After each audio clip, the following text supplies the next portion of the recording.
Board of Regents of Del Mar College to order at 9 a.m. It is Tuesday, June 11th, and we are meeting for our workshop. We have a quorum. I think we've just realized that we can have morning meetings. We're all here early and ready to go. You all have just given yourselves away. We might have to do this more often. That's it. We don't get to work and get delayed. We just come straight here. There we go. If you would all please join me in a moment of silence.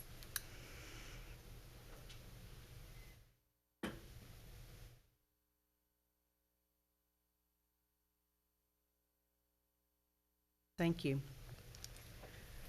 Mr. Salinas, would you lead us in the Pledge of Allegiance, please? I pledge allegiance to the flag of the United States of America and to the republic for which it stands, one nation under God, indivisible, with liberty and justice for all. Thank you. And if you would all please join me in reading the Del Mar College mission statement. Del Mar College provides access to quality education, workforce preparation, and lifelong learning for student and community success. Del Mar College is streaming live audio and video from this Board of Regents workshop on the college's website in real time, with the exceptions of any portions of the meeting considered as closed session by statute. We have one item on our workshop agenda today, but it's going to be a long one.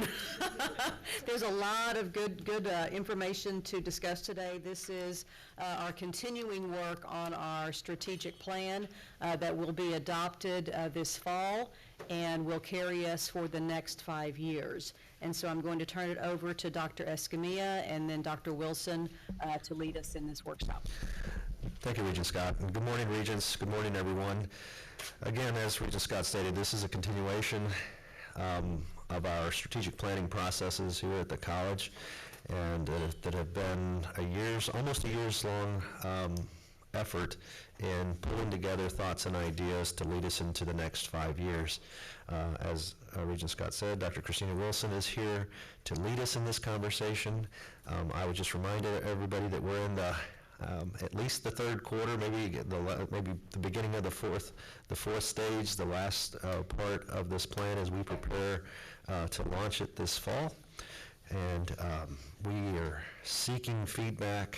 That is why we're here from the Board of Regents. We're going to talk to you about what we've been doing across the college and so forth prior to the conclusion of the spring semester.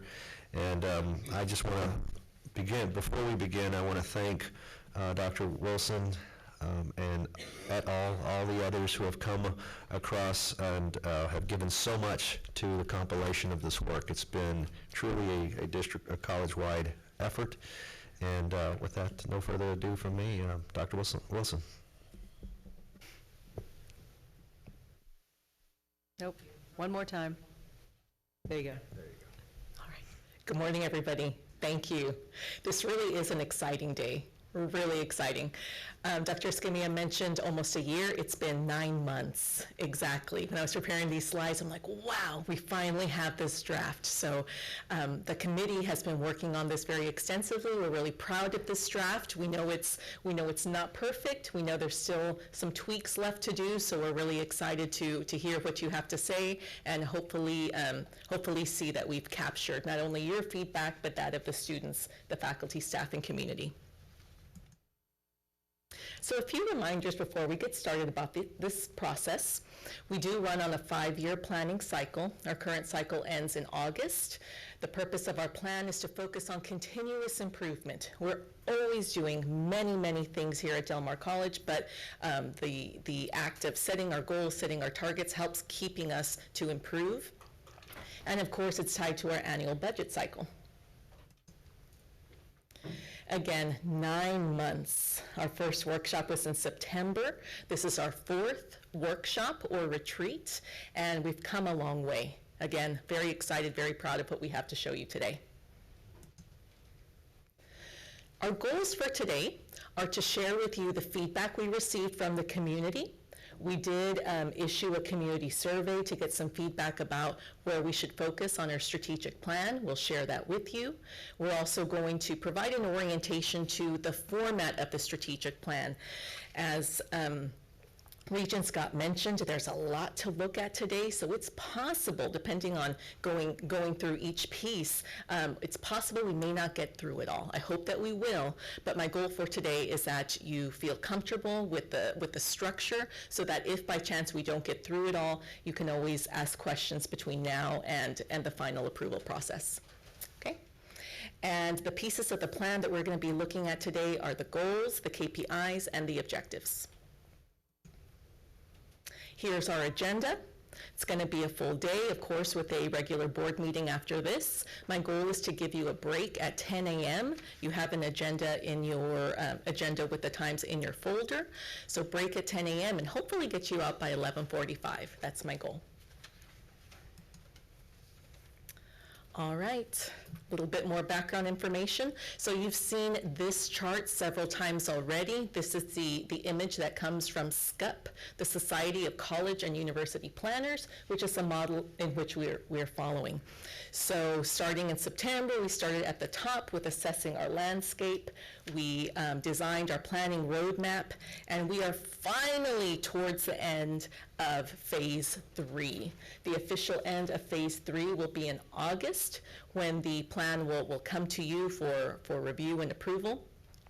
And of course, even though that phase is over, our planning process doesn't end. It's continuous. So after August, we will implement the plan, evaluate annually or more frequently, and provide updates to you more than likely annually. Just a quick reminder of who has been on our strategic planning committee. We have had a very engaged team, faculty, staff, students from all areas of the college. I'm really proud to have led and to have been a part of this team, and we have a few members here today. We've seen this triangle quite a few times. The last time we met, we focused on the lower portions of the triangle, working on our mission statement, values, and vision. And we are finally at our goals, objectives, and implementation plan. This is what we'll be focusing on today. The SWOT analysis format is what we utilize to get feedback from our stakeholders. So this is we use this format to ask questions during our earlier retreat of you, the board, and then we followed a similar format for students, faculty, staff, and also the community. So a quick recap of how we gathered our data to establish our priorities. We held retreats with the Board of Regents. We had focus groups with faculty and staff members, and we also had an online survey for the faculty where anyone could provide their feedback on strengths, weaknesses, opportunities, and threats. We had focus groups on the East Campus, West Campus, and also at the CED with our students. And finally, as I mentioned, we had an online survey for our community members. Here's a few snapshots from our faculty staff focus group session. Just wanted to show you the amount of interest and engagement that there were. I believe we had about 100 faculty members participate in person, with additional individuals participating in a survey to help us identify our priorities. All right, and as we've been talking about at every retreat, the purpose of gathering the stakeholder data is to identify our strategic issues. We know we have a lot to do. There's a lot of activity happening all the time, but within our strategic plan, we want to make sure that we are focusing on our key issues, those that most impact our students or that we most need to work on. So from the stakeholder feedback, this was our goal, identifying these issues. This was a complicated process, but also kind of clear once we looked at our data. There was a lot of data to look at, but some clear themes did emerge. Completion came up again and again. from all of our stakeholder groups. And very closely tied to that is retention. Once our students enroll with us, are we keeping them long enough so that they can finish and achieve their goals? Student learning, of course, that's what we're here for. Are students getting the information, learning the skills they need to be successful in their next step? Academic preparedness came up again and again. How long are our students taking to be college ready? So that did emerge as a strategic issue. Learning environments is a pretty broad category, but we're including facilities, we're including personnel, we're including everything within the campus environment that can impact student success within learning environments. So we'll get into that in a little while. Workforce development, you'll see in a few minutes that came up quite a bit in our community survey, the fact that our community stakeholders really look to us to help prepare the local workforce. And then finally, financial effectiveness. We talked about this quite a bit at our board retreats. So these are the strategic issues that emerged. Any questions or comments? Okay. So using these issues, even though, yes, they're very broad, you'll see how they are broken down within the plan. We've taken these issues and incorporated them within our goals and have structured our goals, objectives, KPIs around those strategic issues. Okay?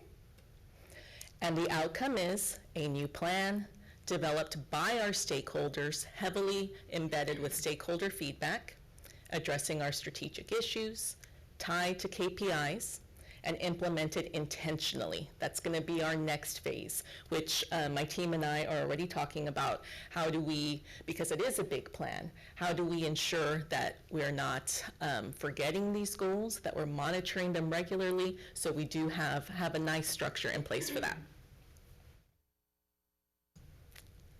Okay, so that was background information, how we got to where we are today. Any questions so far? Just a quick comment before you Sure. before you go into the community. This particular methodology was something that Dr. Wilson and I and others sat and talked about. How are we going to reach the community most effectively? We learned something by way of feedback by just being in the community. So this was an electronic survey that went out, and we were able to cast a wider net. And I found, much to my surprise and a very pleasant surprise, that as I was out and about in the community, I heard by running into people very positive things about giving them this opportunity to use the electronic format, and how they would not have been able to make a face-to-face meeting. We were worried. We were thinking, oh, let's have a breakfast. Oh, let's have a lunch. Oh, let's have a after-hours kind of thing. You know, what works? This gave them the time to spend 10 minutes of their time, 15 minutes of their time at their own desk, and over and over and over, whether it was emails or face-to-face out in the community, very positive feedback. And it was just we think a very powerful tool that we're going to take and use to capture more data in the future. Seems very simple, but it's just nice when you get that reinforcement out there. So the survey was only disseminated electronically? Yes, yes. And to who? To a wide list of friends and friends of the college. I forget how many people. We targeted about 150 key partners that work with us here in the college from various segments of the community, and actually that's a part of this next part of the presentation that Ms. Natalie Villarreal will cover. She led the implementation of this survey, but we were very intentional about making sure that we not only had our education partners, but workforce, nonprofit partners, local community leaders who wanted people who knew about the college and who had a vested interest in making sure our students are successful. What was the percentage of the response, approximately? We had about, I would say about a 50% Really? response rate. That's good. And to have 50 or 60 people show up to a reception would have been ideal. So again, something we're going to learn and build from. And the folks that were participating in this, I'm not going to be using names or anything else. I was just most appreciative that they would spend a percentage of their very valuable time because they care about the college. That's what I got in the community, so something, lessons learned. This was a really helpful tool. We were able to take what students, faculty, and staff had told us, and we asked faculty to validate that. So the questions that we asked were based on the priorities we had seen, and we asked them to say, is this your priority? Is that not your priority? So that the information was quite interesting. So at this point, I'm going to hand it over to Ms. Natalie Villarreal, who led the dissemination of the survey, and she'll tell you more about this. Good morning, Regents, Dr. Escamilla. Regent Rivas, thank you. That's an excellent segue to the community survey part for our stakeholders. So we distributed the survey last month, and as Dr. Escamilla mentioned, right away he received positive feedback from our stakeholders.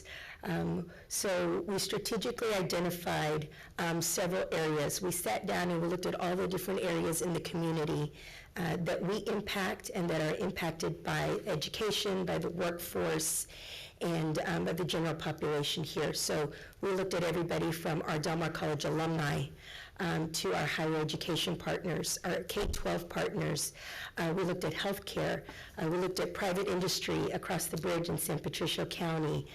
We also disseminated this to all of our DMC Foundation board members as well. So again, it was over about 150, and we had over 40, between 40 and 60 responses. So it was an excellent net of information that we received.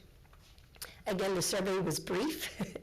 It was meant to have somebody be able to sit down just for a few minutes, think about Del Mar College, what are we good at, what could we work on, and then move forward from there. So I'm just going to briefly read the questions to you to show you how brief it was, but how specific it was to the information that we needed to gather for our strategic plan. Number one, Del Mar College is really good at. And then there were several responses that you could choose from, but we asked that you choose the top three. Number two, Del Mar College needs to change or improve at. Three, in my community role, I look for Del Mar College to help students be prepared for, and then again select the top three responses.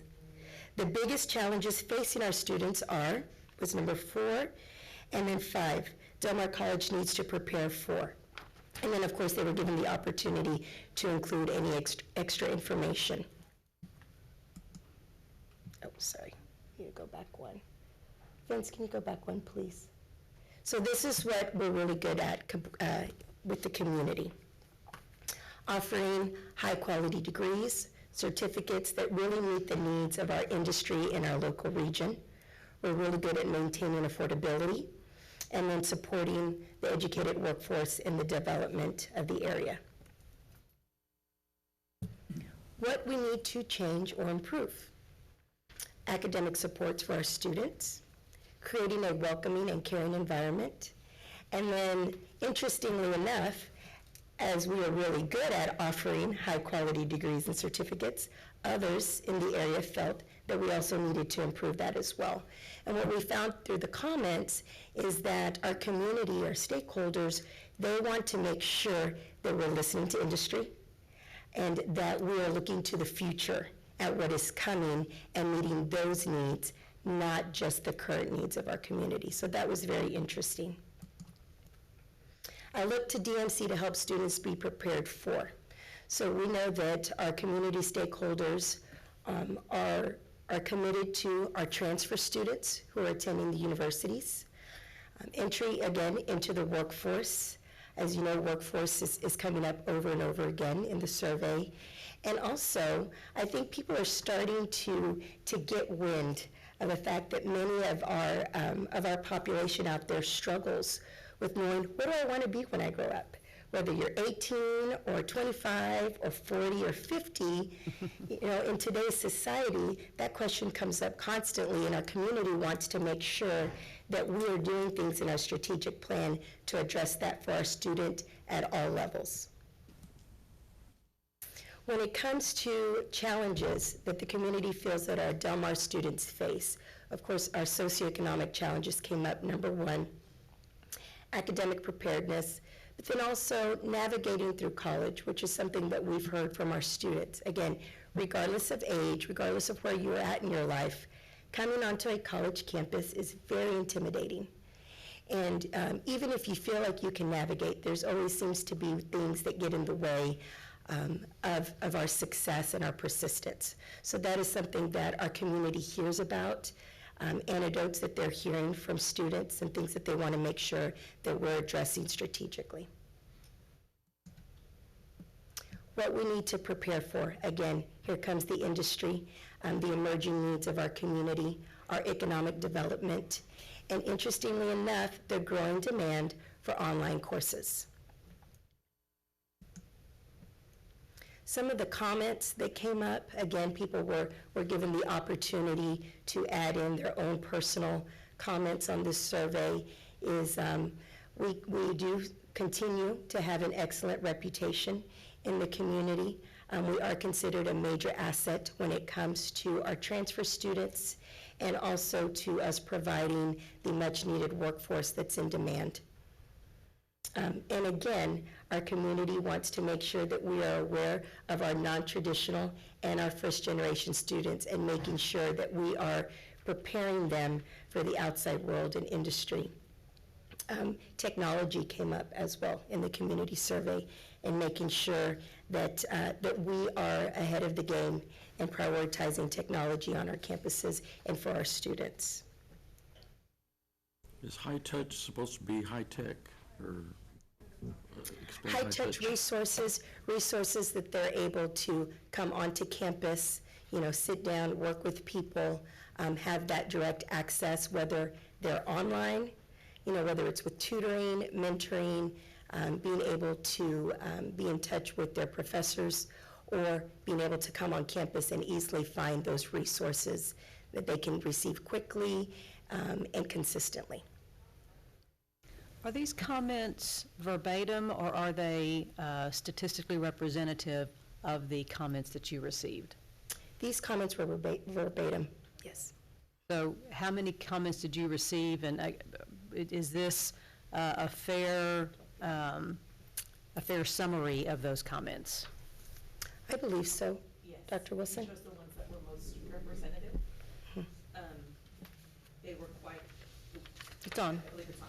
They were quite positive, and let me see that second one. That was more of a recommendation.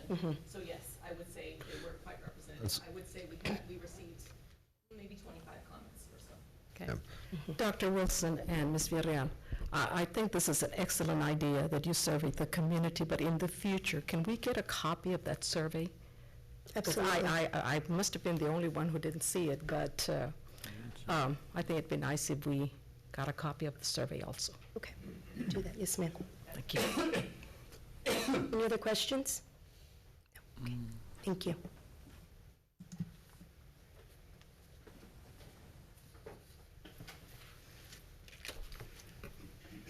Thank you, Natalie.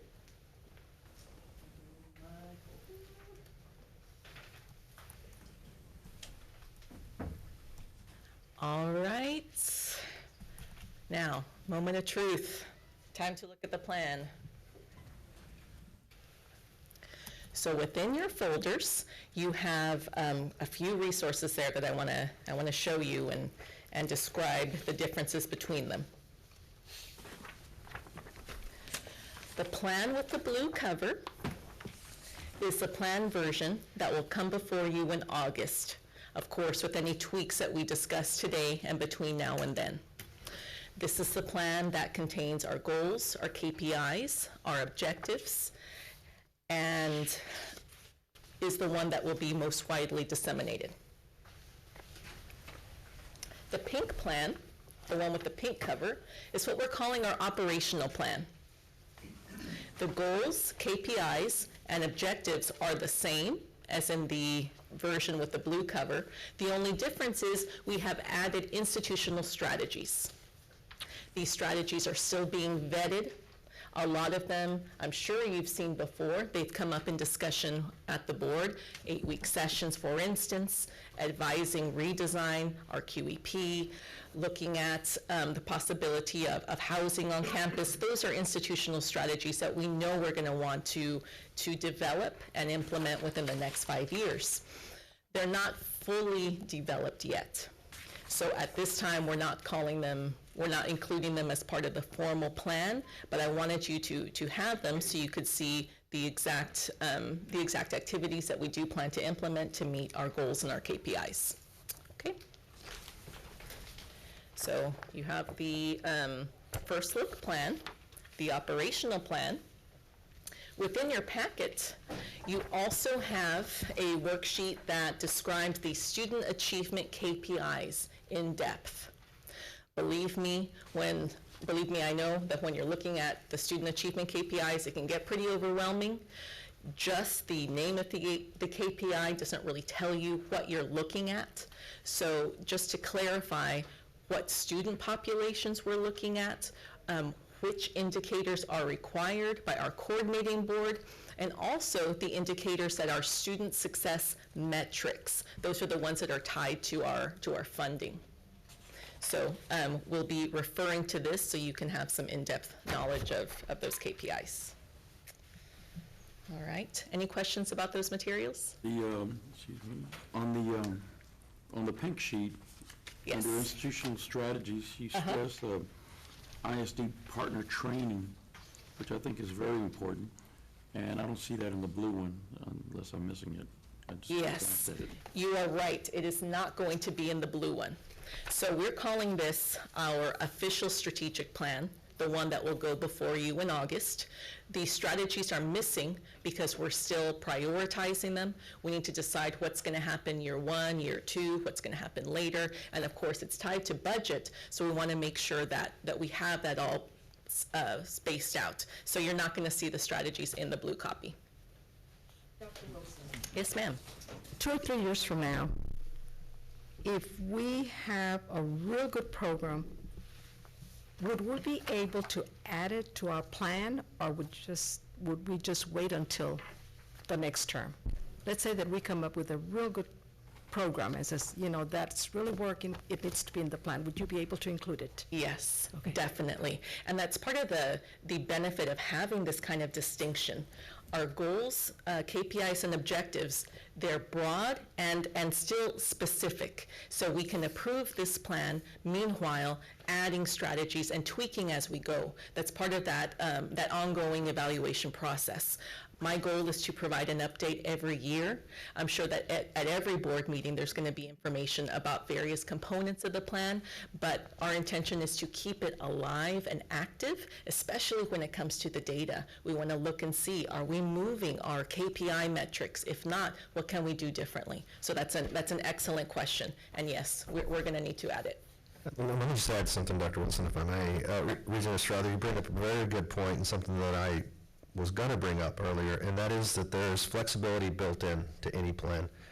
The goals are pretty, those are your cornerstones, your anchors of the overarching approach for the plan. But underneath, at any given day, things will happen, changes will be made, phenomena will happen. Just there are opportunities in front of us that we do not see today. As they present, we will adjust, absolutely, and that's what we do every day. And I think if there's something that I've said over and over for the past few years, there's never a year that is the same as the previous year. It's not meant to be. That's in higher ed, people don't like to hear that as much, but right, Dr. Sherwood? But that's the reality, because we're living in an evolving area of the country.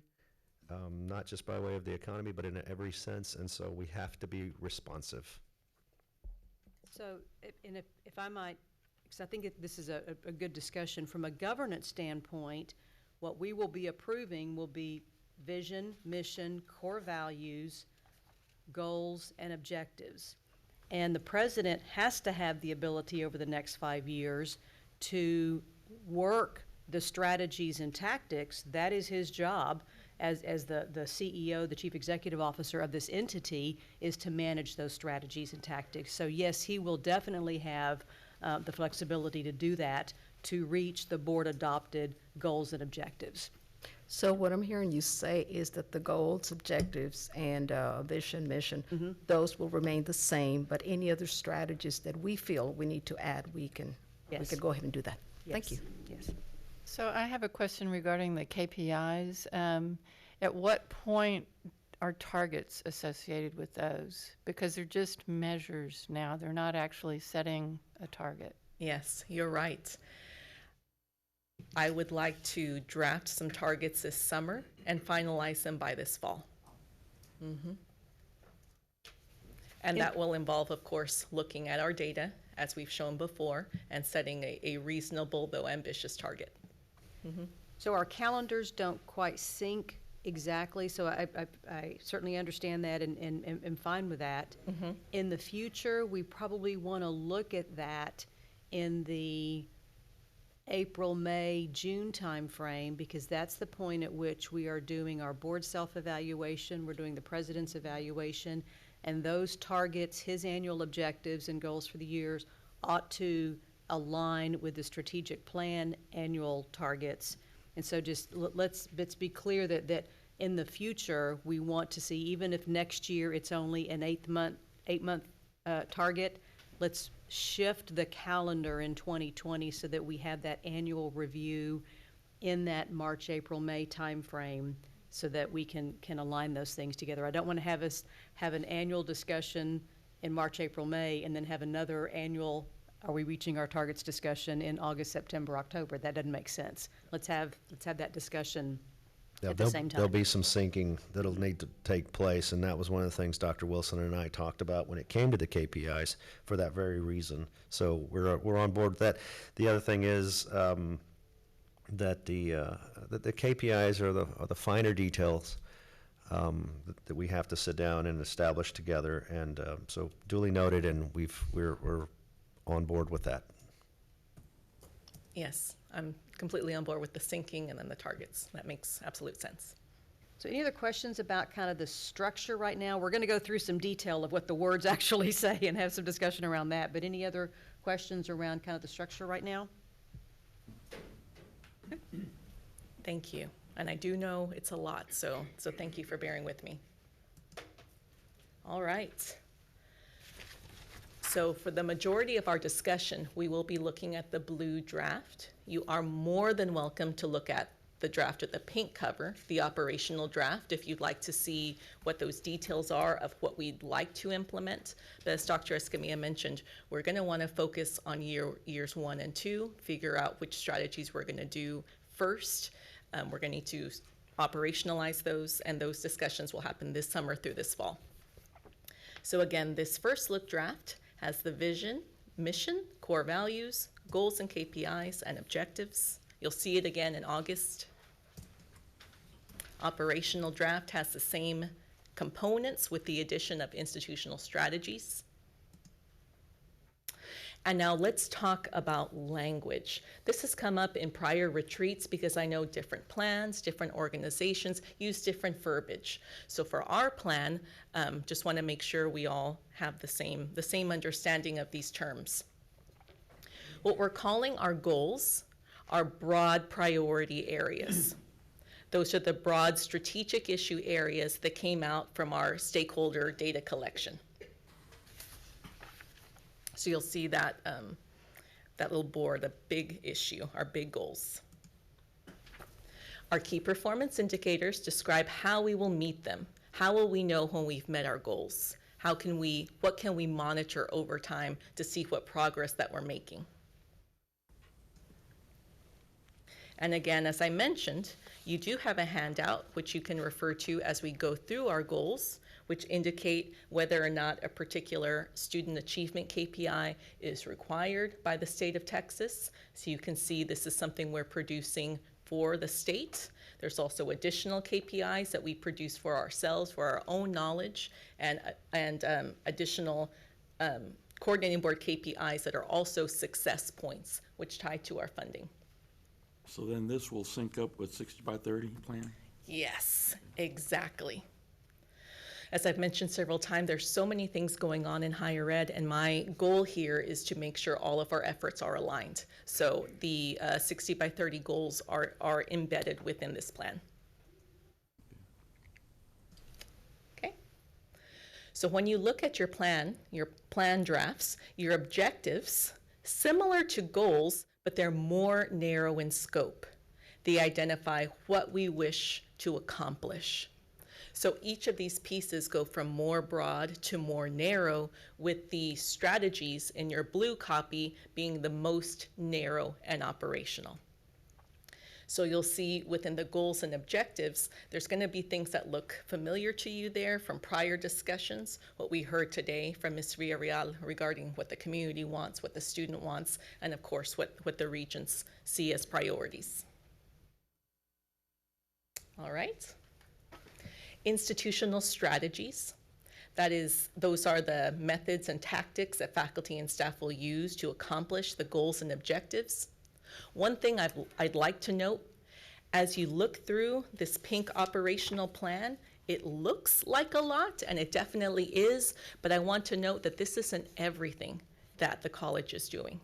Each program, each department, they may have their own strategies. And every department and program does have their own annual plan. So you may look here, look at the strategies and say, well, this doesn't include this grant, or I know this program is doing something else. What we tried to capture here are the broad institutional objectives that we think will have the highest impact, but that's not to say that it's everything that we're doing. Does that make sense? Okay. All right. And the work to further operationalize those strategies, prioritize them, make sure they have the right funding, that work will take place now through the fall. Okay. So as you look at your documentation, you'll see that each subsection starts with your goal. Each goal has KPIs. There are multiple objectives per goal, normally 5 through 8. Not too many. Of course, we're doing a lot, but we wanted to capture those things that are most important and strategic for us. And when you look at the operational plan, at the institutional strategies, you'll see that at the end of the strategy, there'll be a little notation.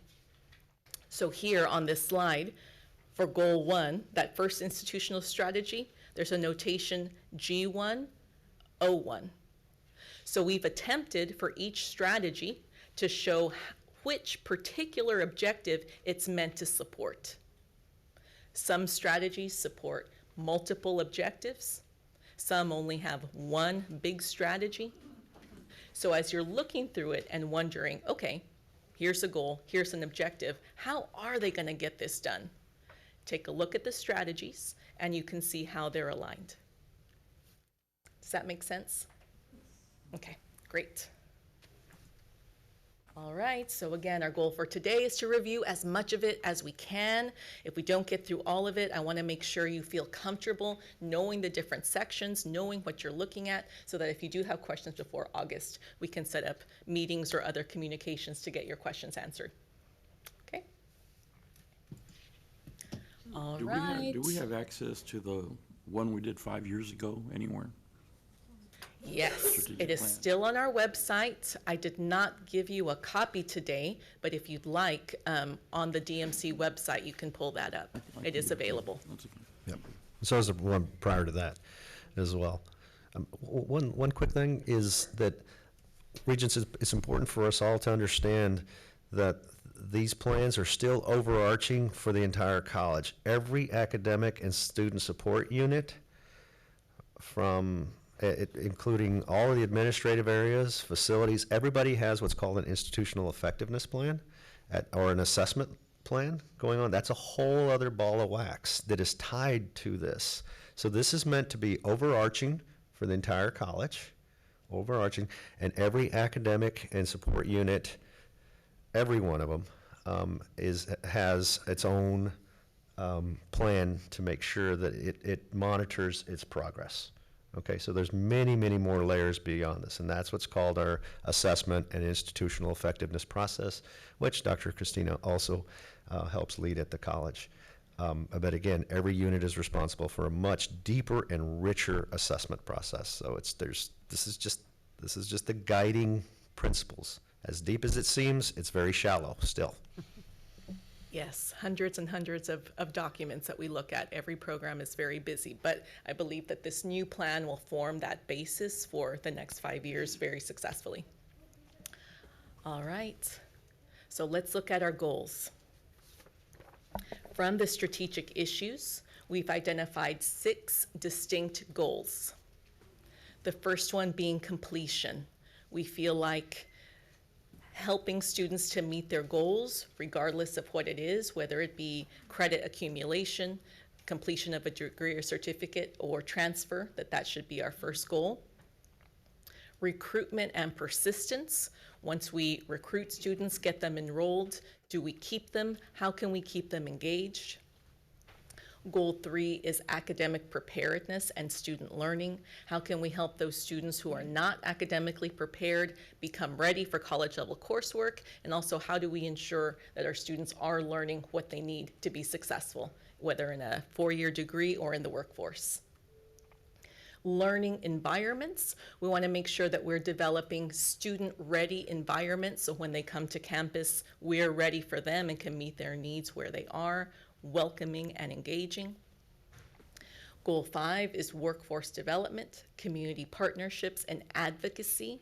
This is our presence in the community, which came out quite a bit in the community survey.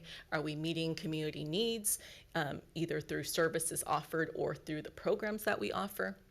And then finally, financial effectiveness and affordability, our stewardship and accessibility for our students through affordability. Okay, so we're going to go through each one of these.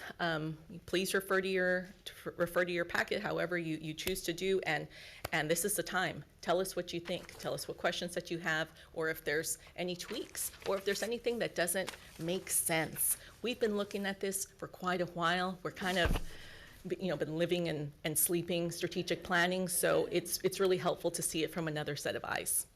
Where would enrollment growth fall? Enrollment growth would fall under Goal 2, recruitment and persistence. Thank you. You're welcome. All right. Goal 1, completion. Create coherent and seamless pathways that guide students to achieve their educational goals. Again, we wanted to keep that broad. Though we're calling it completion, we do understand that our students do have different goals, but our job is to help our students identify those goals and also to meet them regardless of what they are. So this is a busy slide. I understand there is a lot of info because there are a lot of ways to capture completion, and there is no perfect way to do it. At our prior retreats, we've looked at student achievement data for completion, and there's limitations to this data. We've discussed the fact that if you look at that second metric, graduation rates, this is a metric that the state requires, and it only looks at our full-time, first-time in college students.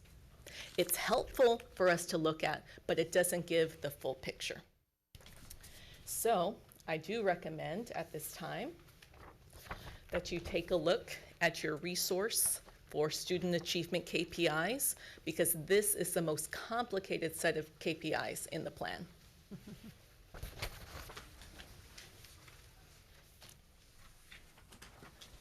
And I believe I counted about 9 or 10 different ways that we want to track this. So that first KPI, number of degrees and certificates awarded, these are all of our credit students. Dual credit, part-time, full-time, how many awards are we issuing every year? Graduation rates, as I mentioned, this is only a subset of our population, though it is important. It helps us to compare ourselves to our neighbors and to the state. This includes FTIC, first-time in college students, full-time, degree seeking, so we know that they are choosing to earn a degree, first time enrolled in the fall semester, and this particular metric does not include dual credit until they graduate high school. Okay. Time and semester credit hours to completion, the third metric. This includes all credit graduates that earn an associate degree. So whether they're dual credit, part-time, full-time, it looks at students who graduated with an associate degree, how long it took them to earn that degree, and how many credit hours it took to earn the 60-hour degree. Dual credit. This is a very important piece that we've started to track in our IR office. We want to know how many of our students who enroll in dual credit courses in high school continue with Del Mar to complete a degree or credential. We want to know how many degrees and certificates we award to dual credit students, both in high school and after. And we also want to know how many credits did they earn. It may be that some students don't have the opportunity or can't earn an associate degree or a certificate by the time they graduate from high school. But if they earn 15 hours, 30 hours, that's a long way towards completion. So those are the metrics we'd like to use to measure success. Just a quick tidbit. I think this will be a catalyst to this line of thought here for this particular goal. The number of graduates and completers for degrees and certificates in 2016, in the spring of 2016, was 549. In 17, it was 747. In 18, it was 762, and I'm pleased to report that this past spring was a record number. It was 808, okay, for the spring. And so there's a gradual progression. And so in that way, it is absolutely stellar in terms of completion. You know, there's some other opportunities here at Regents that we have to talk about, and these are the courageous conversations that we have to have. Time to completion and time and semester credit hours to completion, the number of hours that they're completing, that's where we're not doing near as well. And it's taking, on average, 5 years for a completion rate for the 4-year cohort, or is it what year cohort is that? I forget. Anyway, there's the most recent cohort. Yeah. The 2018 graduates. The most recent cohort. So we have some really stellar things going on, and we have some opportunities to improve upon, and that's why, you know, we're putting these out there to say look, they're here. We've got lots of room to improve, and we're going to take full advantage of that. But one other little side note, attendees, you know, we were in that auditorium this past spring graduation, and we were feeling the presence from the families going out. Well, it wasn't just a feeling, it was a number. And in 15, there was 3,302 attendees. In 16, there was 4,235 attendees. In 17, 5,372 attendees. In 18, 5,310. This past spring, 6,958 attendees. Okay, maybe the families are getting bigger, maybe they're making it a party, or maybe but no, it's correlation with the graduates. And so those are just little indicators more than anything. But what we were feeling on that stage and sensing and experiencing was real, and it all correlated with that big number of completers, 808. Dr. Scamia, that's really good information that you're sharing with us. The information that we get from the Higher Educator Coordinating Board is always like 2 years behind. Is that correct? I think it's probably a year. Are you talking about the Almanac data? Yes. At least it's a year. It's a year There's behind. some indicators that are that take a little bit longer, especially if they're tracking a cohort, but it's generally a year behind. But the information that you present to us is always the most recent. Is that correct, like Dr. Scamia was saying? Oh, yeah, yes, ma'am. Okay, thank you. Just a question on the graduation rates. The coordinating board doesn't track a 2-year rate? Okay. No, that's they don't. interesting. 1.5 times the degree. It's interesting, isn't it?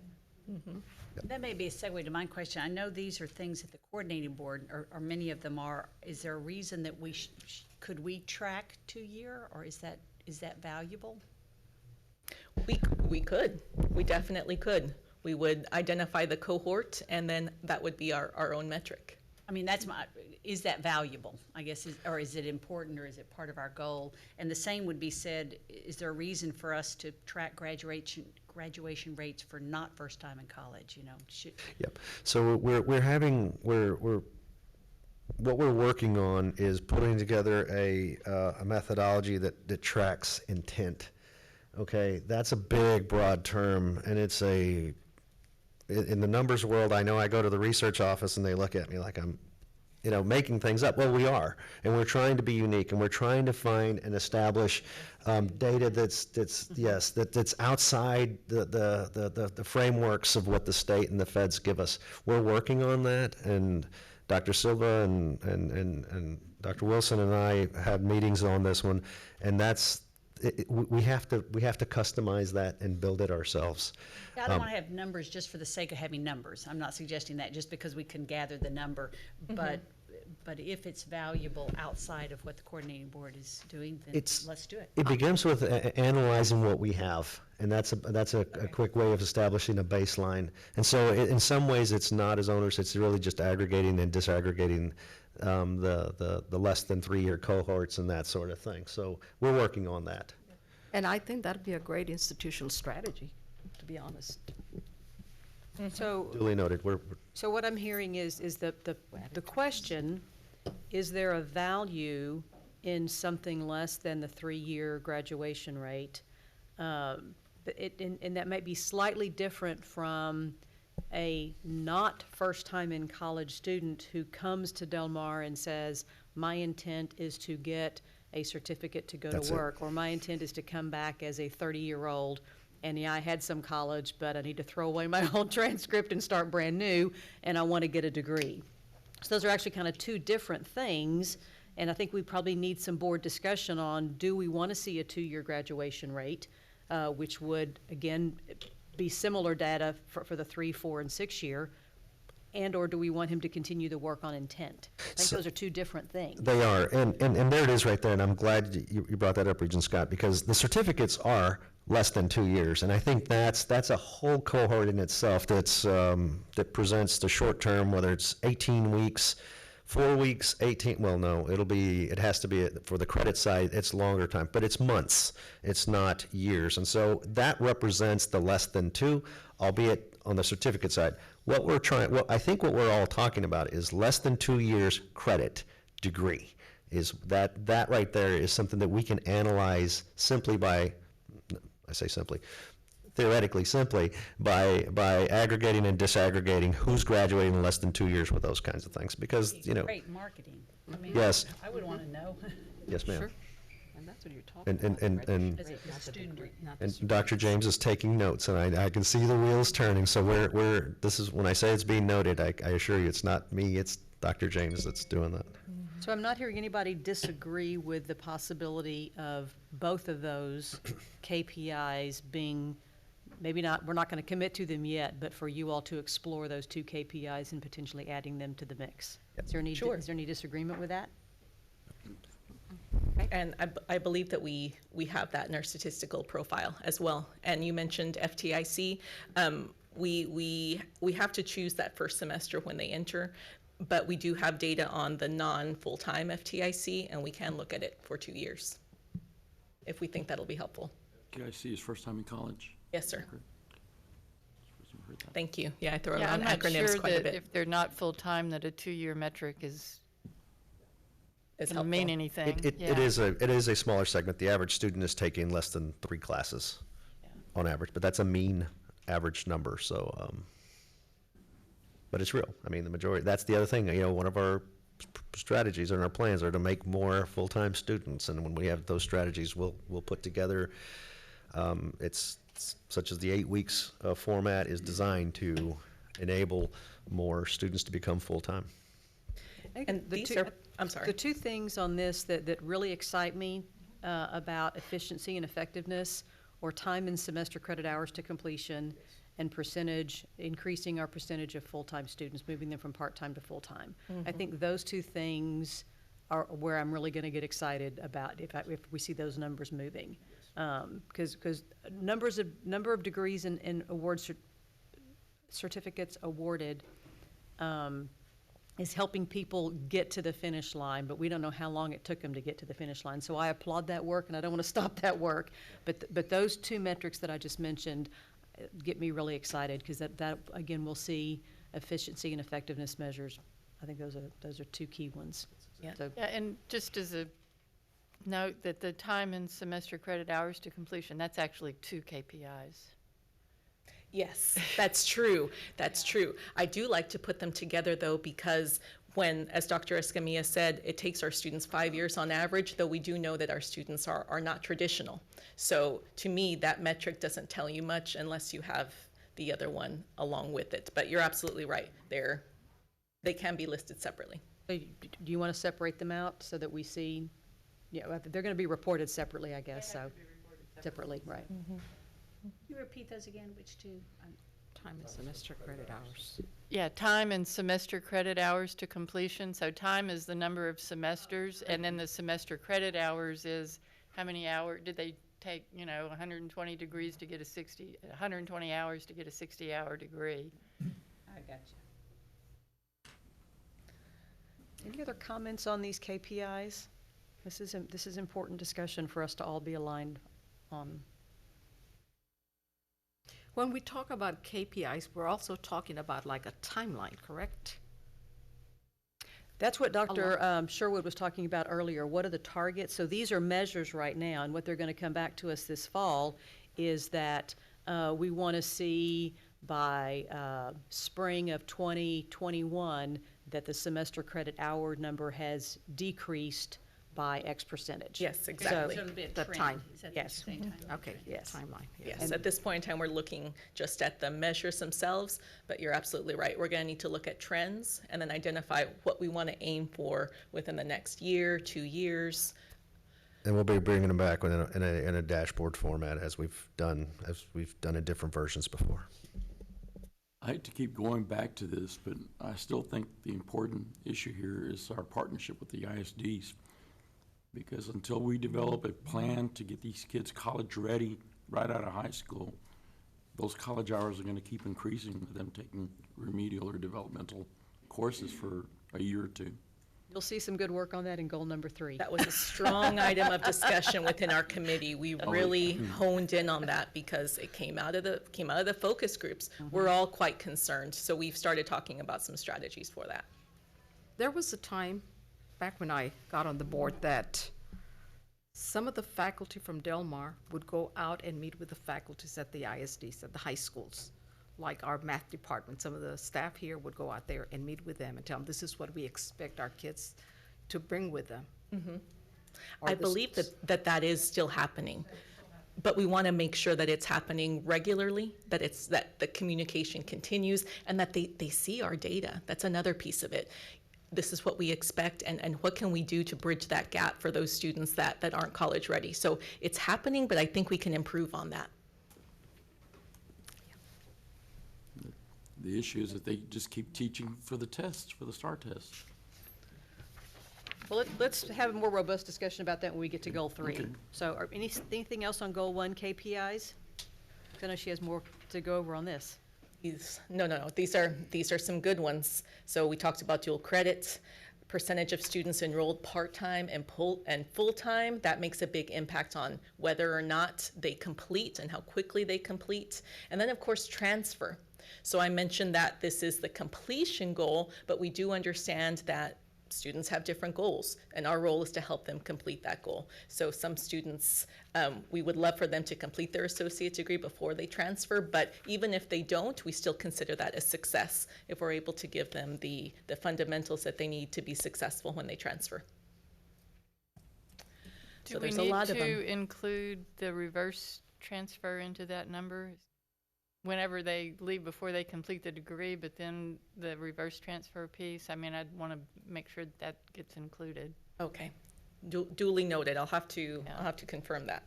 At some point along the way that, I don't know how that works with the cohorts, but seems important to capture it. Yeah, it's counted somewhere. It's counted somewhere, but let me double check this particular metric to see if that component of transfer is there. Well, look, that could be one of the strategies around number of awards, degrees and certificates awarded, to increase that is a strategy to get those kids to reverse transfer. Yeah, Dr. Silva's working on that. There's some statewide initiatives that are helping us do that more efficiently and streamlining some processes and even laws. Dr. Wilson, what happens if a student is lacking 2 classes from Del Mar, almost close to getting that degree, but they transfer over to A&M Corpus Christi? Do we get any credit for that? That would be where our reverse transfer agreements come in. Okay. If the coursework that they take at their next institution, if it meets the needs of our degree, they could very well transfer. And That's I'm Dominguez is trying to chime in here.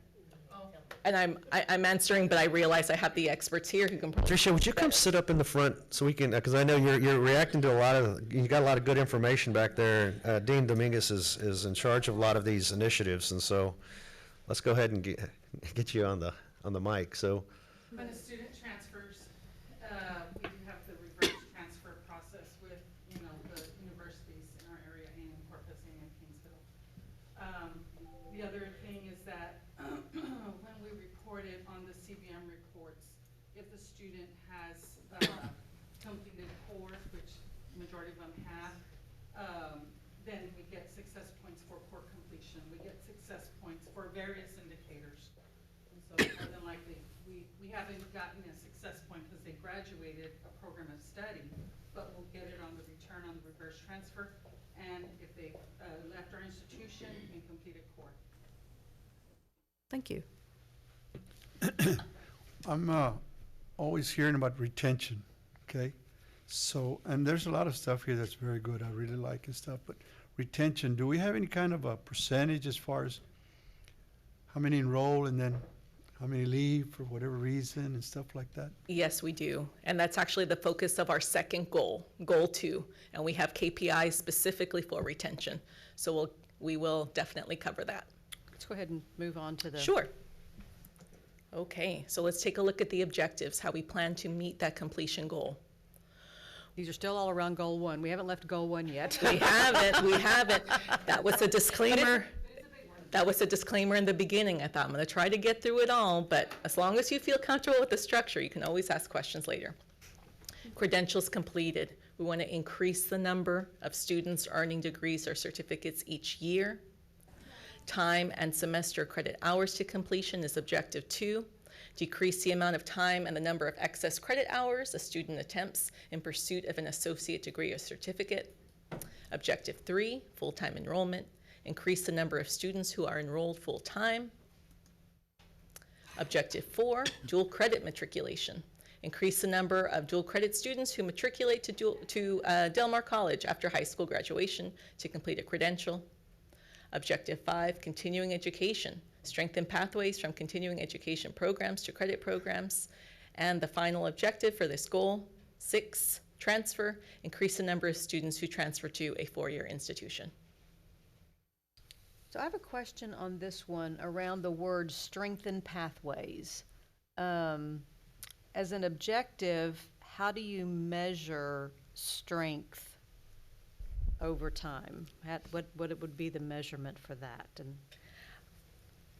that measure would be the number of students who started in continuing education who did successfully transfer to the credit side, okay, to increase that number. But that goes back to intent. Mm-hmm. And so if we're saying that's important, but the student, that's not the student's intent, then we're gonna create for ourselves a objective that may be difficult to meet. So that's where I'm having difficulty with it. Is I understand that you want to provide that pathway if students might think now or sometime in the future, I want to move into a credit program. So a lot of it has to do with an intrusive advising, and that's an actual term, an intrusive advising technique whereby our continuing education folks would meet with our credit folks. Perfect timing, Lenora Keys, as she comes in. But this is our opportunity for our deans to come together. So say, for instance, Dr. Leonard Rivera would be meeting with Dr. or Dean Chuck McKinney, or one of the other deans in a particular area to say, look, I have this program in the area of continuing education, and it's about bringing them and having those conversations to strengthen and establish that pathway. That's actually how it would actually happen, and so I think that's where the strategies behind that, excuse me, are formulated. Lenore, I'll give you some time to get set up, and I'll just take this one to move on. But that's what that means. It's where our folks on one side of the curriculum would match the other and establish that. So I think we can put some clarity around that. Yes, and I see your point. We don't want to encourage students to pursue a pathway that they may not be interested in. That intent is quite important, but we do want to make sure that those opportunities exist if they choose to. So I can see the distinction needing to be made there. Okay. Any other questions around these objectives?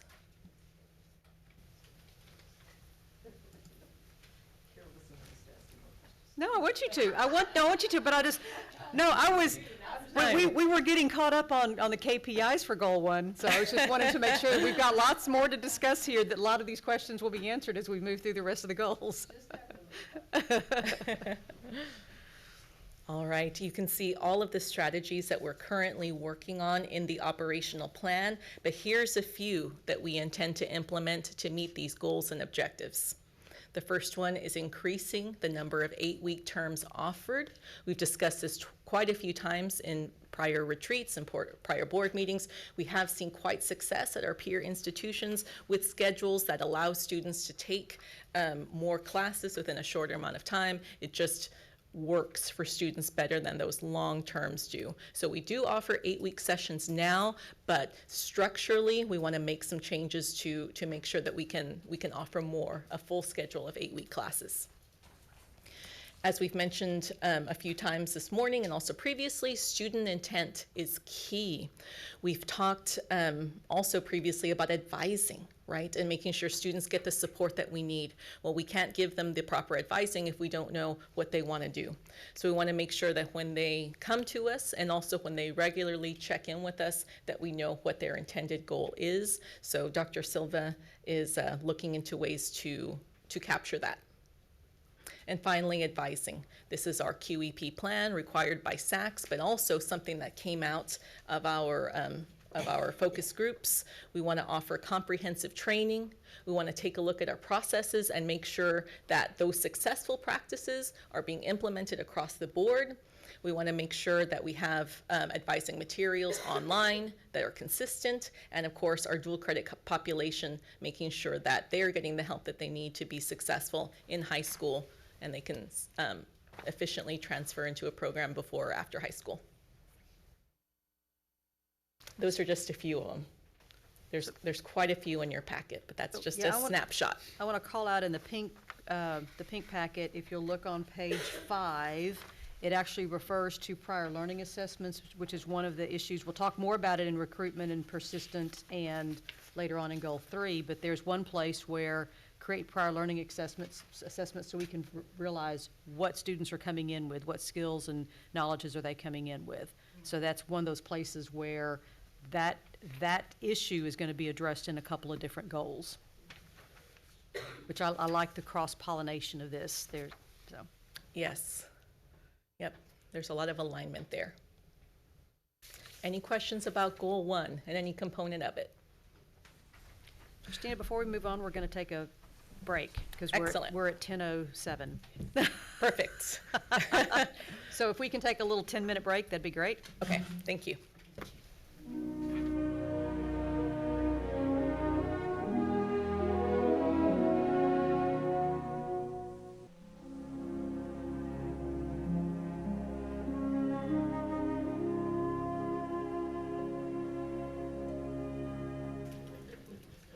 Shall we bring the Board of Regents meeting back from recess, and Dr. Christina Wilson is going to continue with goal number 2.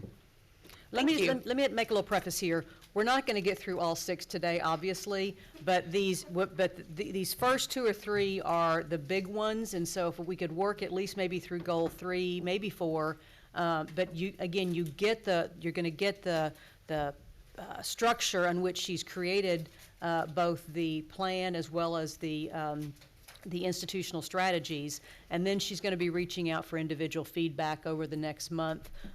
So that I just wanted to let you know, if we don't get through all 6, you will have opportunities to give both Dr. Escamilla and Dr. Wilson feedback on all 6 goals. We're glad to meet face-to-face or whatever you need. Thank you. Goal 2 is recruitment and persistence. This is the goal where you'll see objectives and indicators related to enrollment and also our retention persistence KPIs.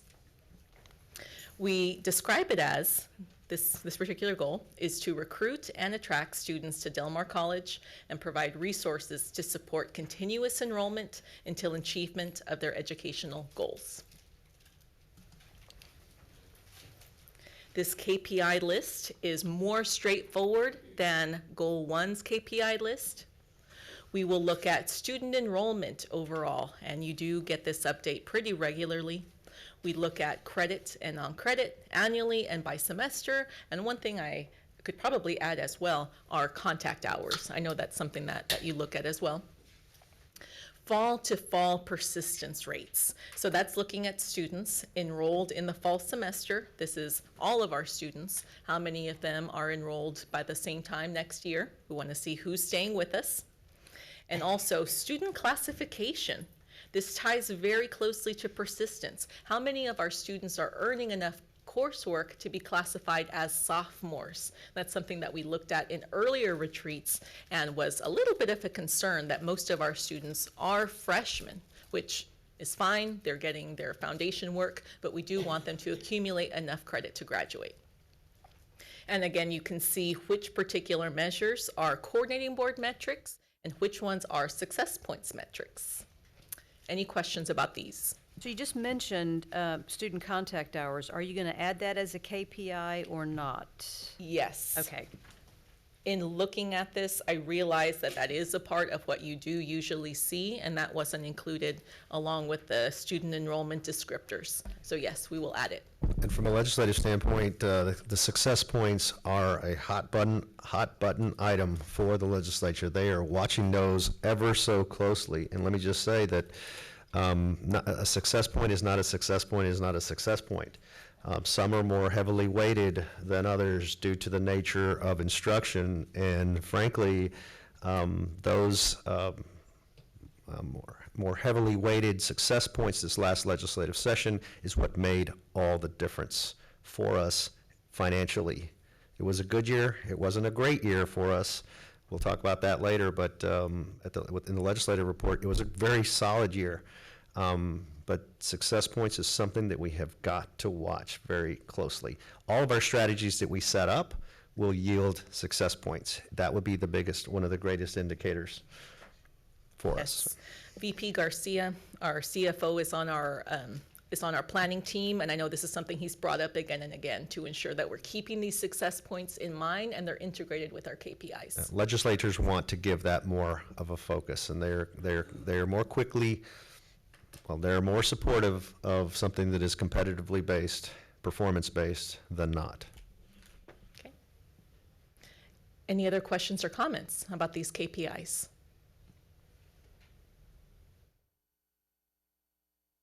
I'm telling you that first goal, those are the complicated ones. And of course, the finance is also quite complicated, but these are pretty straightforward. All right, moving on to objectives. Objective 1, educational opportunities.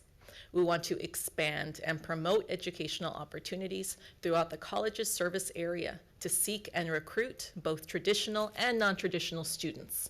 This particular objective ties very closely to enrollment. Objective 2, onboarding. Facilitate efficient student navigation of enrollment and onboarding experiences, including the application and awarding of financial aid. This ties back to what Ms. Villarreal mentioned as far as navigating the college experience. We do understand that it's complicated, and we want to make it as easy and seamless as possible.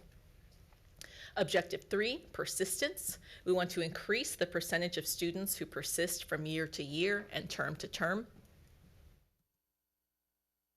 Objective 4, student engagement. Keep students engaged and on campus through co-curricular activities and support services. We did hear this from our students. They want to stay here. They want a nice place to study and get their work done here on campus. So we want to keep them engaged while they're here. Objective 5, student communication. Strengthen communication with students regarding available support services. This is another thing we heard from the students, that in the focus groups as they were talking, and particular students were mentioning, I use counseling services, I use the food bank. There were other students that said, oh, I didn't know. And this is a challenge for all community colleges. We have a commuter campus. It's hard to keep all of our students aware, but we wanted to add this as an objective because we do have very, very good supports, and we want to make sure that our students are aware of them. And finally, the last objective for this goal is course scheduling. We want to improve our processes to allow students to build cohesive and efficient course schedules. That's kind of tied to the strategy we talked about in Goal 1, 8-week sessions. But when it comes to building a course schedule, we know that our students are busy. They have family commitments, work commitments. We want to streamline our processes so that a student can build an effective schedule, whether it be only in the evening, only in the morning, however it fits with their lives. Dr. Wilson, that's a very good point that you're going to hear about more as we move into the discussions of 8-week offerings and 16-week offerings. I think you may recall me talking about this, but there's a 16-week student and then there are 8-week students. And what we've learned and what we're learning more from our predecessors who have gone off into the 8-week sessions, you don't want to mix those two. You want to identify those, and so that's going to be part of the counseling and advising process, is understanding a student needs different formats for different lifestyles that they may have. Some are just saying, we'll fix my schedule. I have more time. Some are like, no. Leave me alone. I need to work. I've got 3 jobs. I need that 16-week format to stretch things out. That's where my life goes. There are 2 different pools. We're going to be watching that, and those nuances are the types of things that we're going to learn from and make and customize for our college. But that's a very serious point to the scheduling conversation. And that 8-week session, I'm really sold on it because I've heard very good things about it, but it's a big change. So are we exercising the shared governance in that? Are we getting the faculty on board? So we're starting off. Look, there's resistance for sure of any kind of change that you put out there. There's resistance. But what we know is we have, Dean Dominguez, how many sections do we have for this fall? We have a pilot that we're starting this fall. Currently this fall, there's 71 8-week sessions offered. 71. So it's a sizable population of a cohort to start. And what we're going to do is test that. And we're piloting that, and so, the conversations will continue. It is not going to be easy. It's not going to be 100% either. We have an equilibrium, and that's what I'm talking to the faculty about. And I'm talking about it personally with them, and I'm saying, look, there's a balance here. There's a right number that'll work with us. We have a different economy than all the other schools. No, there's nothing the same at any institution, whether size or economy. We have similarities and differences. We will find our equilibrium because, as I was mentioning to Regent Scott in the break, our outcomes are really trending upwards with our current systems, which tell us that we're doing a lot of things that fit the students' lifestyles, and we're doing a lot of things right. And what we know is that we can improve upon certain segments. It's going to take time. It's going to take time, it's going to take conversations, it's going to take a lot of shared governance, a lot of going back and forth, and we're not going to agree on things 100%. I meet with the faculty, I just met with the faculty council the other day and over a different item and a related item, and that's just the way it's going to work. But we will get through this together, and we will find the balance for Del Mar College. And the other colleges that have preceded us in this have gotten tremendous results from it. So I want to see it implemented, but I want to see it implemented as smoothly as possible. Sure, I could not agree with you more. I will say that they have had some bumps in the road too. Some of them who have had more years under their belt, well, really there's only 3. 2 of them have done very well, and it's taken them some time. And we're in very close touch with them. In fact, the president and some of their other key members are going to come to our summer institute in 2 weeks to help us to talk about how the onboarding of this goes and how painful it can be in some cases, but the end results and what it actually yields is at the end of the day, it's a tremendous benefit to the student. Sorry about that. As a tremendous benefit to our students, and that's ultimately what we're here for. And so it's going to be a rolling out. It's going to take some time. And on the course scheduling, is that where we're implementing more counselors to reduce the 93 hours down towards the 60 hours? So what we're trying to do here, Regent Bennett, is when we're talking about course scheduling and improving the processes, there's one aspect of it, but it starts with the sequencing of the courses so that students can begin and end a sequence of courses and then ultimately a degree or a completion goal in a shorter amount of time than what we're doing. We say a reasonable amount of time. So it's a matter of being able to complete. If a student can continue school with a full schedule as a full-time student for 2 years and complete it based on their schedule, well, we should have a schedule that should allow that should support that kind of thing. So it's sequencing, it's calendar. I mean, it's calendaring, it's advising, it's working with the faculty, it's everybody working together to come together to see what we can do to make sure we have more of those sequences established for our students. And especially with the new campus, and then of course, we have our teaching centers as well. We want to make sure that schedule building is efficient. This is one of those areas where, Christina, Dr. Wilson and I met to go over how we were going to present this at the workshop today. And this is one of those areas where I kind of had my own aha moment that I just wanted to share with you all, because I was thinking about the enrollment plan and thinking about student engagement and the outputs required for that. So do we as Regents care about the number of applications in the pipeline, and is that something that should be a KPI, or are we really as Regents and as the governance board concerned about enrollment and persistent rates and the classification to sophomores? So that's why on these KPIs, for example, you don't see some of what I call outputs. You really see outcomes. Here are the KPIs based on outcomes that we need to keep an eye on, and it's Dr. Escamilla's job to make sure that the applications are in the pipeline to meet these goals. So that was an aha moment for me, coming from my background of wanting to know, well, how are you going to get there, and what are the measurements that we know that you are doing the how to get there? And I'm like, no, that really is his job. It is our job to look at these outcomes. So just kind of wanted to share that in case you're thinking about some of these objectives and thinking about, well, student engagement, how do we measure that?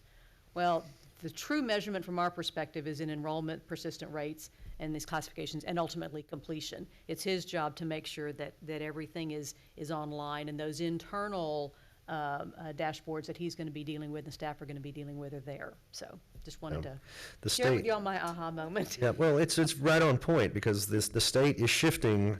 Historically, colleges, universities are, especially when we just speak for community colleges, are enrollment-driven entities. That's where you're funded, and so we focused on that front end, and you focus on that official day of record, the 12th class day, and after that, you get your funding mechanisms, and you take a snapshot, you get your funding, and the students do as best they can, and we do everything we can to get as many on the outside, on the output side. What's happening now is, again, and I think properly, rightly so, the state has shifted. The state is shifting, and community colleges are more on that front end, on that performance-based side, and looking at those outcomes. Our success points, again, that is that measure. That sequence in itself of benchmarks is what we need to keep close eyes on, because those are the primary indicators for inputs. But you're witnessing the state shift for community colleges.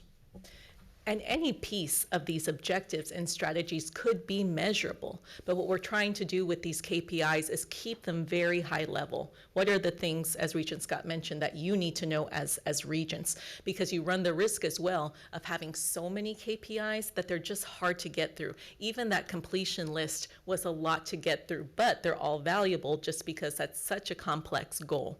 So Dr. Escamilla mentioned earlier that every unit has its own plan. These other pieces will be measurable on an operational level, but we want to make sure that you as Regents feel comfortable with what we're proposing to do and also with how we propose to share this progress.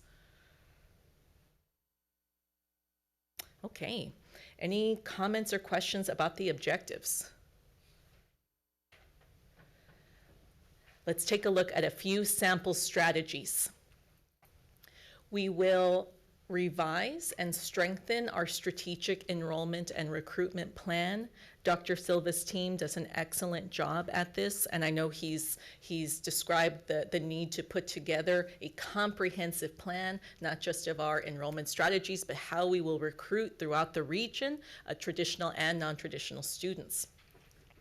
We've talked quite a bit as well in prior meetings about Civitas, a very strong data analytics tool. We plan to leverage that tool to help us identify those students who are at risk so we can keep them engaged and enrolled. We're doing that already, but we do have some support in place now to help expand the use of this tool. And then strategic scheduling. As we bring the Southside campus on board, as we offer more programs, we want to be more efficient. So we're looking at implementing a common core schedule. We want to make sure that we also have sufficient online course offerings. So if a student, for some reason, can't make it to campus but needs a couple of classes to finish their program, that we have that available for them. And then there's another tool that we're very interested in. You've seen some of this data before. It's called Ad Astra, but they have a tool called Platinum Analytics, which help us to look at they look at everything. They look at all of the courses that we offer, and they help us find ways that we can become more efficient. So I know that that our VP of IT, he's looking at that, looking at using that in the future. Yep. We currently call it Viking Scheduler. That's our local brand. Ad Astra is the software piece, and I've been working with the leadership at Ad Astra, say that 3 times, to make sure that they understand where we are as an institution and as we roll out those Platinum analytics to prepare for the scheduling. That's software we already have. Yes, ma'am. Okay. Yes. Mm-hmm. Okay, any questions about these sample strategies? And again, this is not everything that we'll do. They're just a few of the high-level strategies, and you can see more of them as well in the operational plan. Okay, another very important goal, goal 3, academic preparedness and student learning. I think this came up in almost every single focus group that we did. Accelerate student attainment of academic preparedness and ensure optimal levels of learning in all instructional delivery formats. Okay, there are several ways that we want to measure success for this particular goal. We want to continue to monitor the percentage of our students who come to us requiring developmental coursework. And this one was a little bit tricky, the discussion in our committee, because part of the discussion was, well, they're coming to us like this already. Is this something that we can impact? And we ultimately decided yes. What can we do, as Regent Rivas mentioned, what can we do, how can we strengthen our ties to the ISDs to help them be aware of what our students need? What are we already doing with dual credit to help those students get ready earlier? So this is a metric we do want to continue to monitor and hopefully decrease that percentage of students who require developmental coursework. On that one, will that be segmented to show those various levels where it's the ones who require remediation, like in all 3 subjects, or yes, come in versus, only needing it in math versus? Yes, and we didn't provide this here, but that is something that's currently available in your statistical profile, and we can present it that way as well. Okay, so the second KPI is the percentage of academically unprepared students who satisfy TSI requirements. TSI, that's short for Texas Success Instrument. It's the statewide standards that we used for judging academic preparedness within 2 years. So we want to see those students who come to us academically unprepared. How many of them can we get to academic preparedness within 2 years? And this is a a state-defined KPI. Within that same time frame, we also want to see the percentage of those students who complete a college level course in the subject they entered not ready. So Regent Sherwood mentioned, of course, some students come to us only needing help in math or only needing help in reading. We want to see within 2 years, are they able to both be college ready and also to complete a college level course? And that's another coordinating board defined metric. And finally, we want to look at course completion rates. Are students learning? Are they completing successfully? And we want to compare as well. There's many ways that students learn with us today. They learn face-to-face, online, hybrid, through dual credit and traditional. So we want to make sure to compare all of those modalities. Any questions? Question. Yes, sir. I may not completely understand the TSI. How many courses are we offering, developmental courses, to prepare these people to pass the TSI? Sure. We have some expertise here who can chime in as well, but we are offering 2 levels of coursework to get them ready, but we're also implementing this really innovative tactic where we put them in a college level course and provide them with assistance. That's called co-rec model. So, someone else want to chime in? No, I'd like to. Unless they Want me to say anything, we have our coordinator of developmental education here, if you have any questions about developmental. Let's get to the base of his question. Is your question around the 2 years? It concerns me that we're a 2-year college, and we're saying these guys need to be ready by 2 years to start taking college courses. Am I understanding that correctly? It takes 2 years to get them ready, is that? It could. This is just a particular snapshot. And again, we have to keep in mind that a lot of our students are enrolled on a part-time basis. So if our students were full-time and they weren't done in 2 years, we know that that's definitely an issue. But we're trying to get them complete as soon as possible, taking the coursework, retaking the test if needed, being enrolled in that credit course. So they're borrowing money to come to school for 2 years, and they haven't taken a college course yet. Some of them, I mean, yeah, that's what we're asking is what is that percentage, right? I mean. And it also depends on the particular college course.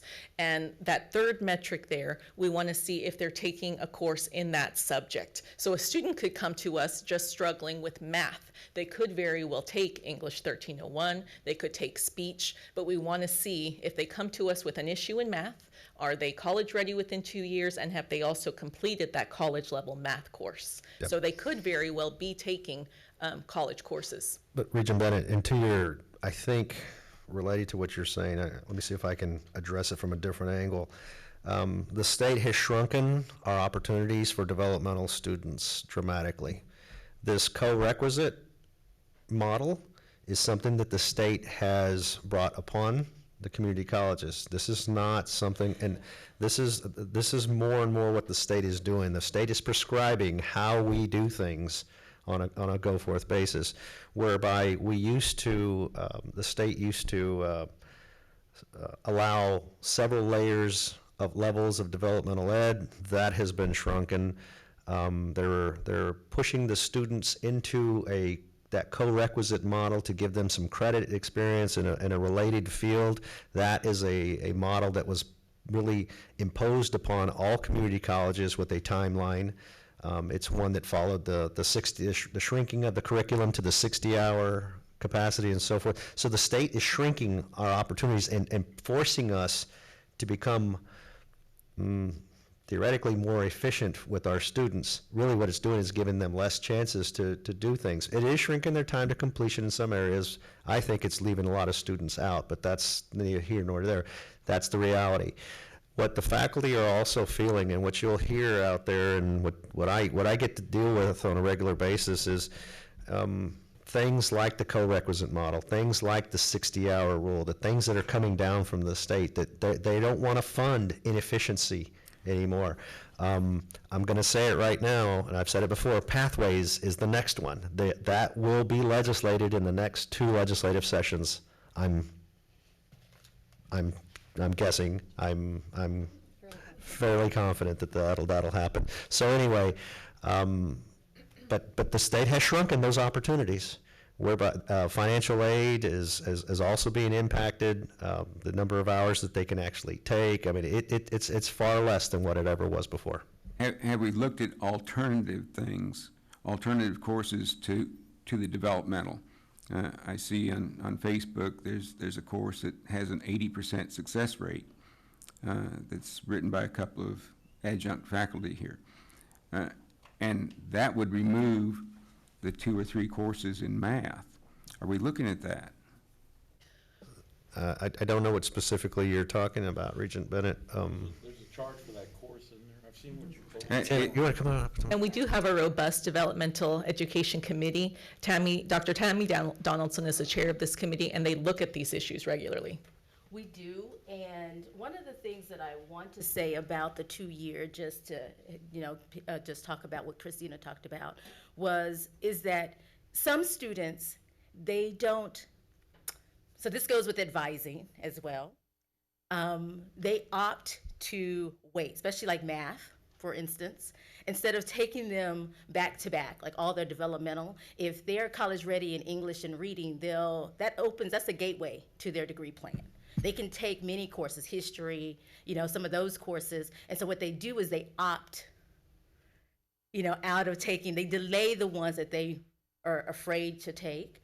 And so sometimes, so that 2-year, I think, is not necessarily the cycle, but I think it allows for those that are waiting to the very end to take it, to really get an assessment of those, the numbers and the percentages. I'm not sure. Yes. Is that, okay? So if somebody takes English for 2 years or non-math classes for 2 years, and then in that 3rd year takes their development in math, that makes them an outside of the 2-year? It could. Did that? Okay. It could, because they can take, besides the sciences and the actual math course, college algebra, whatever's on their degree plan, they can take those other classes, because most of those have a REM level where they're able to take, where they need just a 3 in reading, a 3 in the English, but then the math is a 1. So they may have taken one of the developmental math classes, but not the other one, or. Clock starts running when they start classes, Right. whether it's in that developmental area or not. That's a How many Law. developmental math classes are there now? Is there 2 or 3? Right now, it's 2. But we do have, the lower level, we have implemented some things to help and assist them, to support the students who are in the lower level, because it's spread. We have the 0370 and the 0373. 0371 and 0373.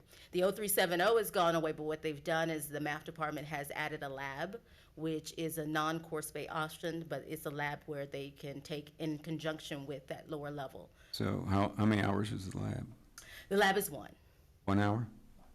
So they've got to pay for a max of 7 hours then of math. Right. Developmental Which is math. the same for reading. So that was the other part of this, is the number of hours if they're, say they're not TSI complete in all areas. Say they need reading, English, and math, that can be up to 13 hours. And if they're going part-time, because of the co-rec, if they're taking, let's say INRW, which is the upper level of the English reading, and they're taking 1301, that's 7 hours. And if they only want to go part-time, they're not going to have room in their schedule to take the math that semester, even if they wanted to. But if they're working or some other, commitment to their family or whatever, they're not able to take those at the same time. So sometimes it's just logistics. And our average student takes 8 hours a semester, is that correct?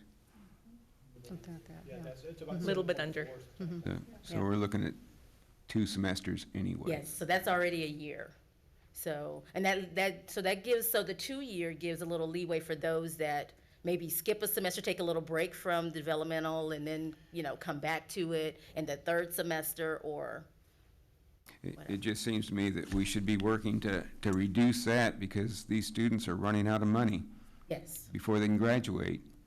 And the state has decreased the 18 hours. However, I will say with the co-requisite, it does allow them to get into a college level class at the same time. So that's part of that acceleration that the 60 by 30 is, alluding to.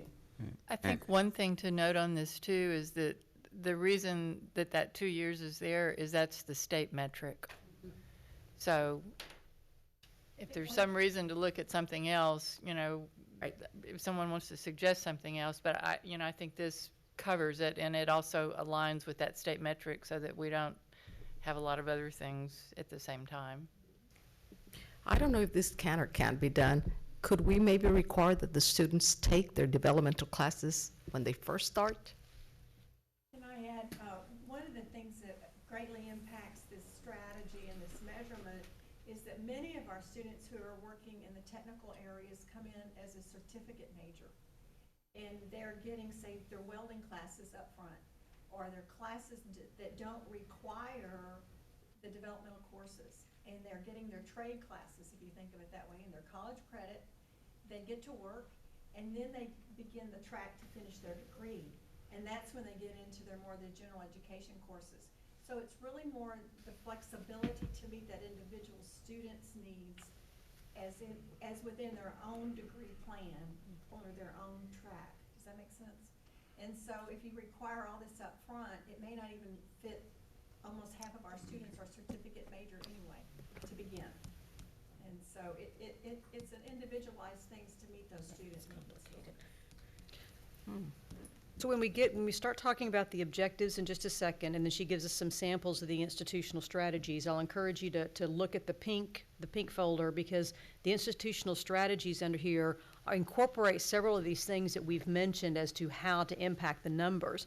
I think the discussion right now, as Dr. Sherwood mentioned a second ago, is we can already see when we're talking about these academically unprepared students, it's a pretty complex underpinning of how we get to the numbers associated with these KPIs. But the fact that the state has defined number 2 and number 3 in these KPIs gives us something that we can look over time at the trends associated with that, but are our objectives and institutional strategies picking up the concerns that we have around those students? And I think they are, but from a KPI standpoint, this might suffice us, really numbers 2, 3, and 4, because the first one on the percentage of students who come to us requiring, that's just gonna be a tracking mechanism. We really don't have a lot of things we can do directly. We can partner with ISDs, we can do some things around academic boot camps and others, but they're still going to come to us the way they come to us. Numbers 2, 3, and 4 are where we're going to measure if those strategies that they've put into place are actually effective. Yes, Ms. Estrada? No. Okay. Any other comments? Let's look at the objectives. That's a very good summary. Let's look at the objectives and some of the sample strategies and see if that incorporates some of the discussion we've had. Great. Goal 3, Objective 1, academic preparedness. Decrease the number of students who require developmental coursework. And again, this was an area of discussion. What can we do? We feel like we do have some impact, and that's in our partnership, that's in our communication.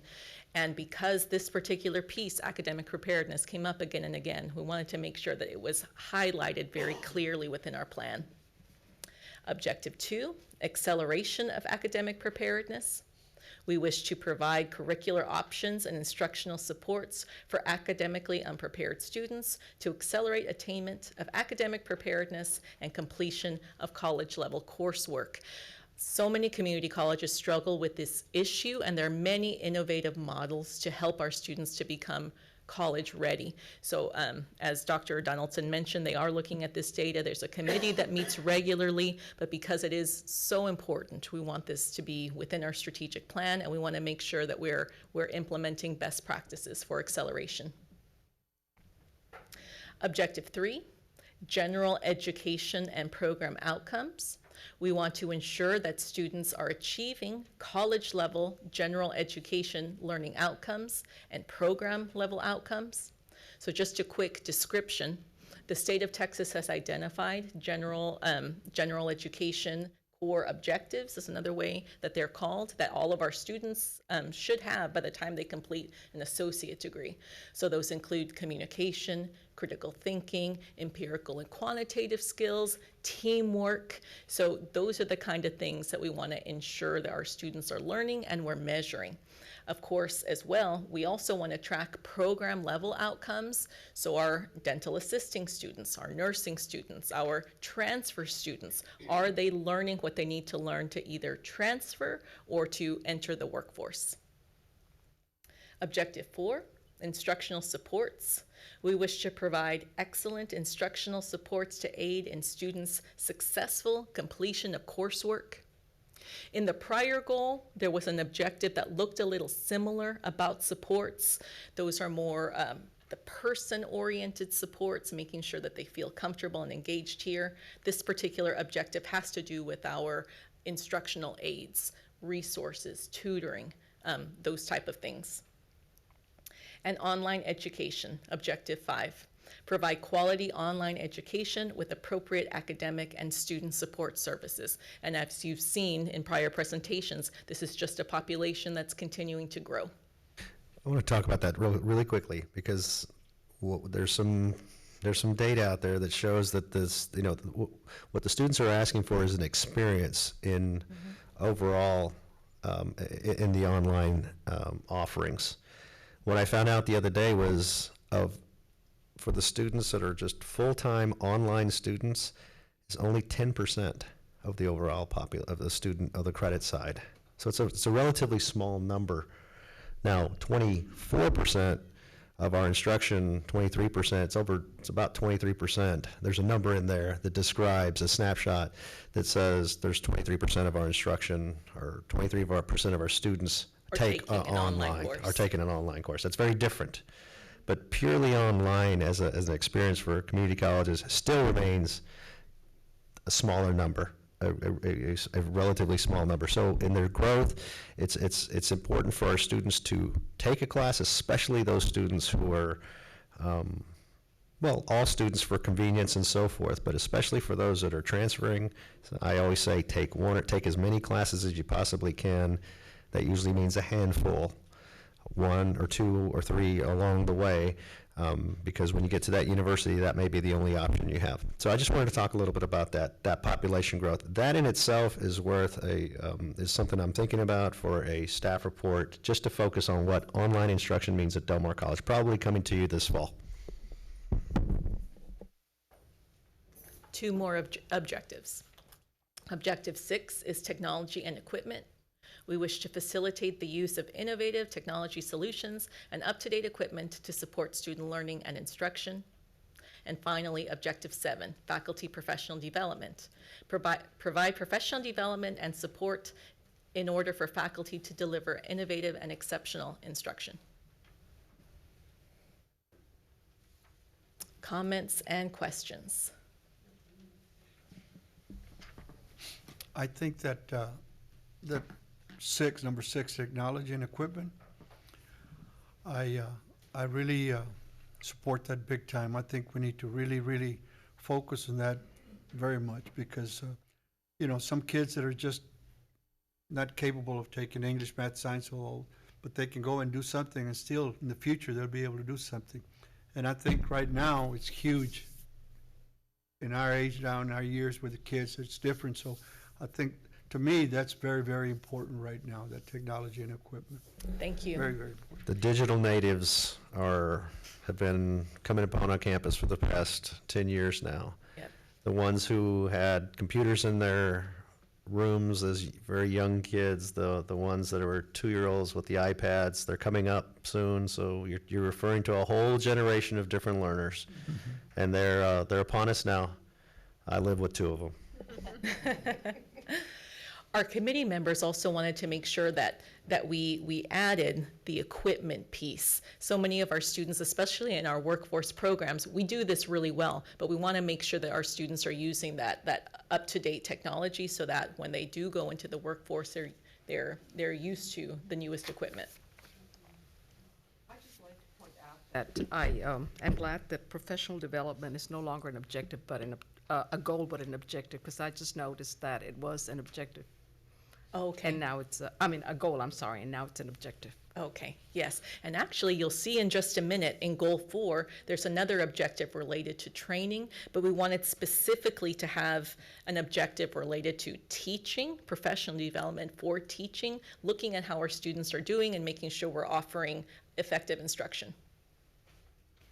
And you know that, that's right up there, as far as the technology and all of that, the kids, I mean, they like that. They want to be able to. Oh, yes. That's something that they're good at. I'm not. I just learned how to turn my phone off about a week ago. But anyway, I can tell my granddaughter, my grandson, and shoot, they can tell me anything. So this is something that they really into it and they're happy, and I think this is good because, hey, that's our future, no doubt about it. Yep, those digital natives, that's what they want to do. They want to come on campus, they want to have their Wi-Fi, they want to have a comfortable spot, they want to have their coffee. Oh, maybe that's just me. But coffee and technology goes together for me. So one of the institutional strategies under Goal 2 talked about a communications plan for directed at students for the services that are available. So that actually is one of those institutional strategies that will carry over on a number of things, because to really update how we communicate with students digitally and otherwise on a number of things, tutoring offerings, support services of all kinds, efficiency around class scheduling, pay, whatever, but the opportunities that are there. So if you didn't notice that, they're going to be looking at a complete new communications plan directed at students. So.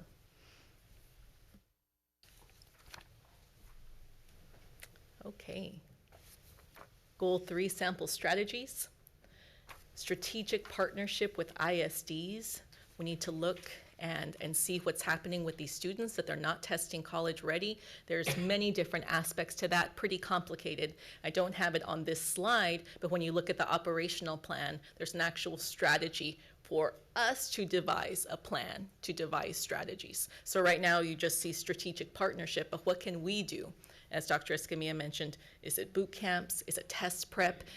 What kind of ongoing communication would work to increase those numbers? Another strategy is the co-requisite coursework for academic preparedness. And there's many different models for co-requisite coursework. And Dr. Donaldson mentioned the enrollment in the college level course with 1 hour assistance, but there's many models, and I know that we'll be exploring those. Best practices in online learning. As we continue to expand our offerings, we want to make sure that our course development process is efficient and effective, helps students to have that welcoming experience. We want to ensure that our faculty are trained to provide online instruction, because it is quite different, very, very different to engage a student online as you would in person. And then one of the things we heard from students again and again was the platform we use for online courses, Canvas. They want all of our courses to use it, whether it's online or not, because they find it to be so helpful to have one place to see the syllabus, the notes, discussions. So that did come up quite a bit. That also can be a recovery strategy for if we're having to be closed because of a hurricane or whatever for a period of time. Oh yes, most institutions do that. It's an emergency preparedness strategy. What do we do? And if that were to happen, we may have to move online. So that ties in very closely to that faculty training, making sure that all of our faculty are comfortable with it, because it's different. It takes a little while to get used to. Yeah, we have a computer at the house now. My son is at summer school doing dual credit, and Canvas this and Canvas that. He just goes straight to that portal and he finds everything that he needs, and he showed me how to use it the other day. Talk about digital natives. I mean, they're just used to it. They want to have the information at their fingertips, and when they don't have it, it's a barrier. They're used to operating a And certain some of our way. school districts have adopted it. If not, I don't know how many. Patricia, again, how many of our school districts out there have adopted the Canvas platform? Are using Canvas? Just round numbers, some, a lot. CCISD definitely did. Because of us, it spun off because of when we launched that several years ago, they took it on. Are there any other school districts that are using it? I'm not familiar with any other school districts. Yeah, it's not flower. CCISD is, and probably because of, they do a lot of online enrollment with us. yes, because of all that online enrollment, so, anyway. So this is a big goal here, academic preparedness, student learning. Are we doing all that we can to help our students learn? Do you have any other questions, comments, or concern about any part of this goal? Well, I think that what you just said, that's huge, you know, for the kids to be able to the syllabus and all that. You know, God, you know, they don't have a reason to say, well, I didn't know, or this, because they've got it right there in front of them. Yep. So that's good. I really, Completely I like agree. that. Okay, we're doing pretty good, making good progress. We might get through this whole thing, we'll see. Goal 4, learning environments. We wish to provide engaging, effective, and student-ready environments with accomplished and qualified personnel to facilitate learning and productivity. So you'll see a lot of these goals, objectives, they all are aligned together. And this particular goal has to do with our personnel, professional growth, internal communications. So before we get into those, let's look at our KPIs. To measure this particular goal, we wish to look at average state compensation rates for our faculty and staff compared to what we offer. We also want to monitor our safety and security through the annual report. And also, as far as environments are concerned, we want to look at our efficiency and effectiveness through Viking Scheduler, also known as Ad Astra. This is a little bit of a trickier KPI as we're moving away from the student success objectives. This is more operational, so you'll see that the KPI list is getting a little shorter. Any questions or concerns about these? And as you look at the objectives, you may, it'll make more sense why these KPIs were identified. Objective 1, personnel recruitment. Recruit and retain exceptional faculty and staff. Objective 2, professional growth. Invest in professional growth and leadership development opportunities for faculty and staff. Objective 3, internal communication. Here's communication again. Foster strong lines of internal communication among all areas of the college. This came up because we found both in the survey and the focus groups that we're growing. We're a big organization now, and we're doing a lot. And we're finding that some pockets of departments know what's happening just in their area, and they may not know what's happening over here. And it's, for our overall effectiveness, it's important that we are very intentional and strategic about communicating what's going on. So we want to look at that. Objective 4, facilities, very important one. Develop new and renovated facilities to meet the needs of 21st century students. Objective 5, safety. Provide a safe and secure environment that is conducive to learning.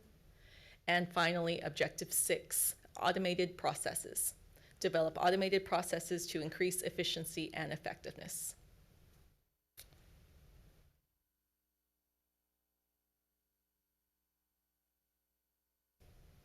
What do you think? That number 1, as far as the recruit and retain exceptional faculty and staff. I think that goes hand in hand with what we're doing here. If we want to make a very, very good product, because of course, we want to go ahead and recruit and retain, exceptional faculty and staff.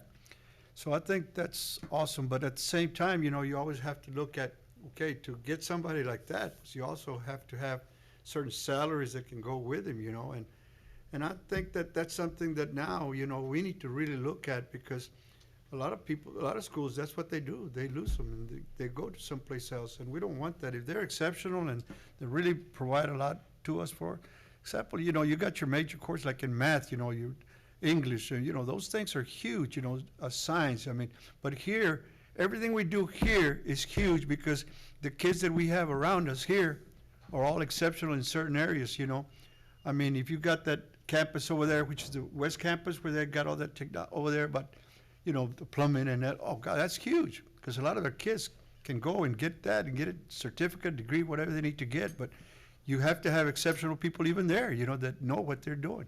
Same thing here, but I think that that's huge, but we need to look at it and see, what can we do to really recruit these people to come here? I mean, I think we're unique, and I've always said that Del Mar here in Corpus is different than in a lot of other places, you know. We do have a lot of beauty here, but we also have, when I was growing up, Del Mar was considered, and I don't know about now, but I'm sure that it's way up there as far as academics.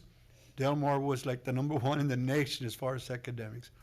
And I think that's something that we need to keep on striving to make sure that we maintain, because, and it only is done by starting from the bottom, go up, get there, our great staff, you know, things like that can really, and that's in every job, you know, if you look at it, in everything. And I think here, I mean, we're the ones that are preparing the kids for the future, the people that are going to be taking over and doing certain things. So I think that's huge. If we can go ahead and look at that, really look at it, because I think we need to keep all those good people that we have here to do it. Regent Salinas, you bring up a point that I always talk about, and I always say, when you come to Corpus Christi, you got to mean to come to Corpus Christi. We're 2.5 hours from everywhere. It's natural for us natives to come back home and that sort of thing, but when you're recruiting faculty and staff from all over the world, you know, it is, you've got to support it differently. And that's the case across the board with whatever aspect of the economy, whether it's education, healthcare. I talk to my friends at the hospitals and so forth. Healthcare is the same way. Any aspect of industrial partners are dealing with the same thing, so you're spot on. This is a different, unique place, largely because of geography, has a big influence on it. And so retaining folks by through compensation is a big item, and we'll talk more about that as we get into the budgeting aspects, right, Mr. Garcia?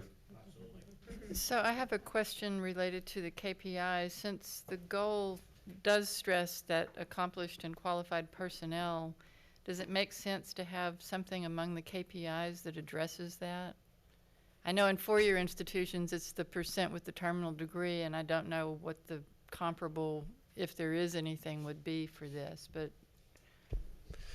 So we have charts, and Tammy, you can help us with this one. I can tell you right now, based on the Texas Community College Teachers Association, we're number 5 in the community colleges for average pay for community colleges. That's the number that we've used out there. And so, Tammy, do you care to talk about, do you have anything else? Right. They put out a completed survey around Thanksgiving. So the last 2 years, actually, we've been ranked 5 in the state out of all 50 community colleges with the average faculty pay, full-time faculty pay. We also have, I mean, I know that you have a measure, but I think our measure too is the credentialing piece. It's also, are we meeting those requirements and minimum requirements? And that's also part of, I know, our SACS review. So I think all of that, you know, it does tie together. We also have, we kind of qualify it on the front end, because for entries into positions, it says, what do you need to enter this position? If you don't have the minimums, then you're moved out, you're not qualified for it. So we qualify them also at the beginning. So we do have things in place for that type of information. Yeah, but as far as turning it into a KPI, I mean, that whole conversation is important for us to talk about. Probably something else we will talk about during the budgeting cycle, because a terminal degree for us in a particular field could be an associate's degree. Okay, yes. And 30 years master's license experience and so forth, and retired in the field, and comes to us with the, you know, so. So it's a whole different conversation, and I think we will be prepared as we move into the budgeting areas, especially as we start talking about compensation, to talk about the very naturing of the credentials of our faculty, in particular, and how a term means a lot of different things for our faculty, and you know, it's tough to recruit. It's just tough to recruit all the way around, all the way around. Is the point that it should be a KPI? I mean, what that is, what level we want to achieve is a different thing, but yeah, is it something that we should know? Yeah, it stood out to me that since we do want to have that, you know, highly qualified, accomplished faculty, and then there's nothing in the KPIs that exactly addresses that. We address compensation. How much we're paying them, right. Yeah.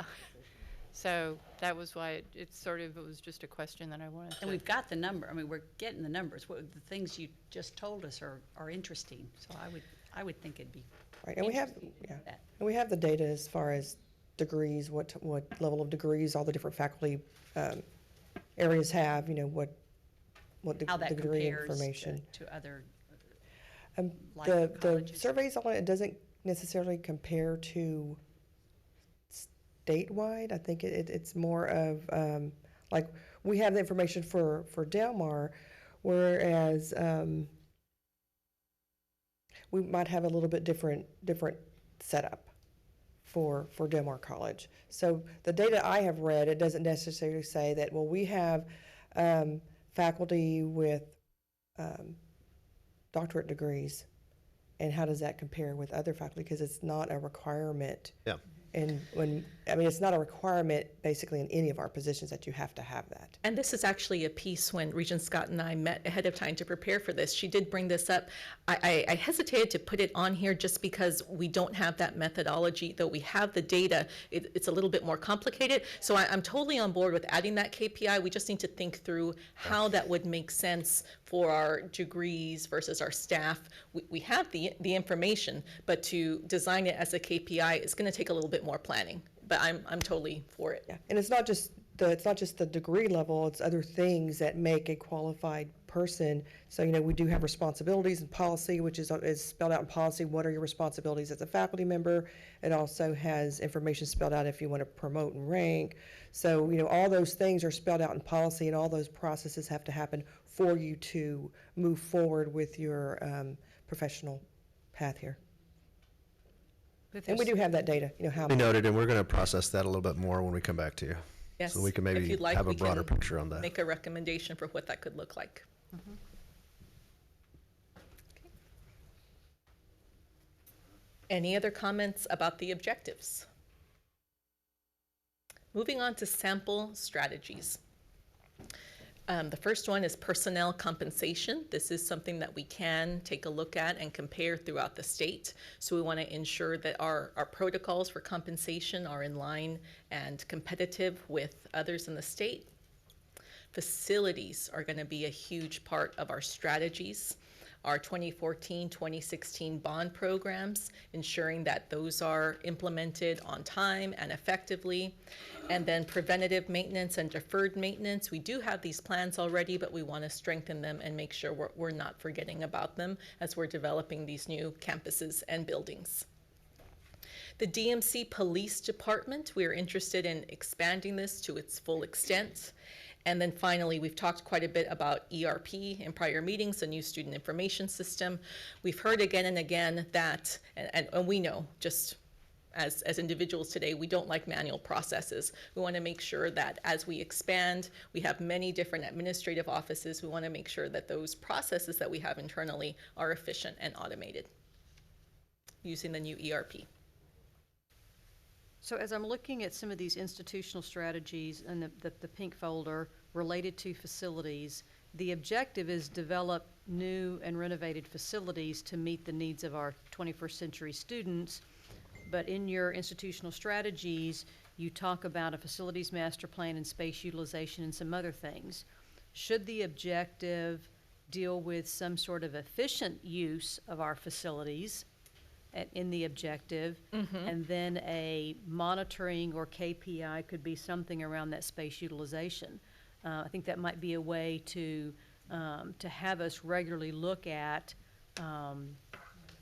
those needs, and so that's And I'd like to see that lost upgrade among on the objectives. Yeah, exactly. Yes. And that I could lines them see up. that being a That completely sequences. different objective. That sequences them appropriately so that the indicator is reflective of the strategy, so. Thank we're you. making Great that- suggestion. Making that note. And that's the kind of stuff is as you're reading through them in more detail later, if you come up with ideas, please let Dr. Escamilla or Dr. Wilson know if you have other comments related to that. Oh, yes, believe me. As I mentioned before, we've been looking at this time and time again, and there's things like Regent Scott mentioned that, oh, yes, that makes perfect sense. It's not captured here, but it's hard to see. So please be open with your feedback anytime. Let us know. All righty. Moving on to Goal 5. Workforce development, community partnerships, and advocacy. Strengthen support from workforce and community partners, educational agencies, and governmental bodies and officials. The KPIs for Goal 5 are graduate job placement data, licensure and certification pass rates, and number of industry-supported programs.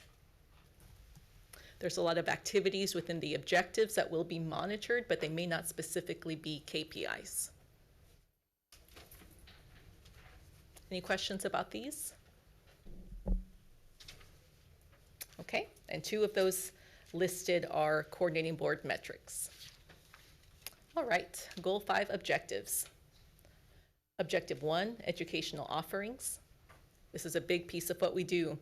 Align college educational offerings with the needs of its communities and workforce partners through credit, continuing education, and corporate training programs. I know we also very much use the in-demand occupation list to ensure that we're offering those in-demand programs locally. Objective 2, employment. Increase the number of graduates who attain employment in their fields. Objective 3, collaboration. Collaborate with key stakeholders to advance the educational and economic development goals for the region. Objective 4, communication with the community.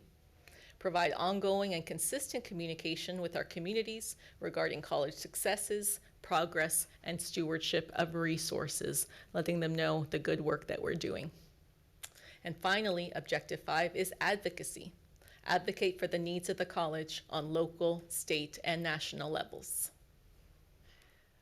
So having read through the goals now and looking back at the statement, I kind of wonder if we need to capture in the statement, it's not just support from workforce, but it's interaction with, communication with. I don't know exactly what the right word is, but we're looking for more of an interaction, not just support from. Gotcha. Does that make sense? Yes, yes, ma'am, that makes sense.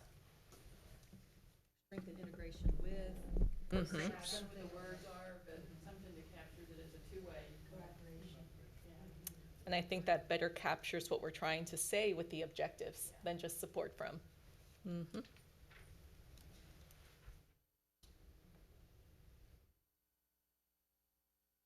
Okay.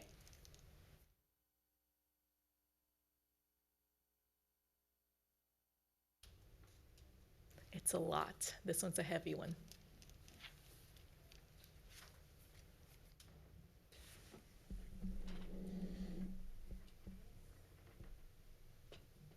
Okay. Moving on to sample strategies. This particular strategy supports our need, our desire to make sure that our educational offerings are in line with needs. So we are seeking a SACS level change. We're beginning that process to allow us to offer applied baccalaureate degrees. So that is a lengthy process. I know Dr. Lewis has talked with you about it before, but this is something that we're just beginning because we've heard about BSNs being needed. VP Keys has talked about industrial management, so we want to make sure that we're meeting our local needs, and we think that this is a good way to do that. Training contracts, we want to continue to pursue and strengthen our training contracts. Apprenticeships and internships. We have heard from students, we know this is a best practice, that the more hands-on opportunities, the more contacts they can make with employers, the better it is for them. This is a great gateway into employment. So we want to make sure that we are continuing these opportunities and expanding them. And then we also want to continue our very active participation in regional economic development organizations. I might suggest that one would be less about uppercase regional economic development organizations and more about regional business and economic development in a lowercase, because I think there's a variety of business and industry and entities that we have partnerships with, have relationships with that are broader than just the economic development entities. Great. Let's expand that out.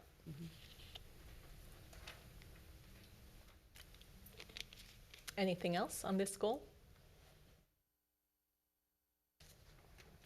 The other piece, and I don't know if it needs to be said here, is our active participation with the Texas Association of Community Colleges, the trustees group, ACCC, ACCT.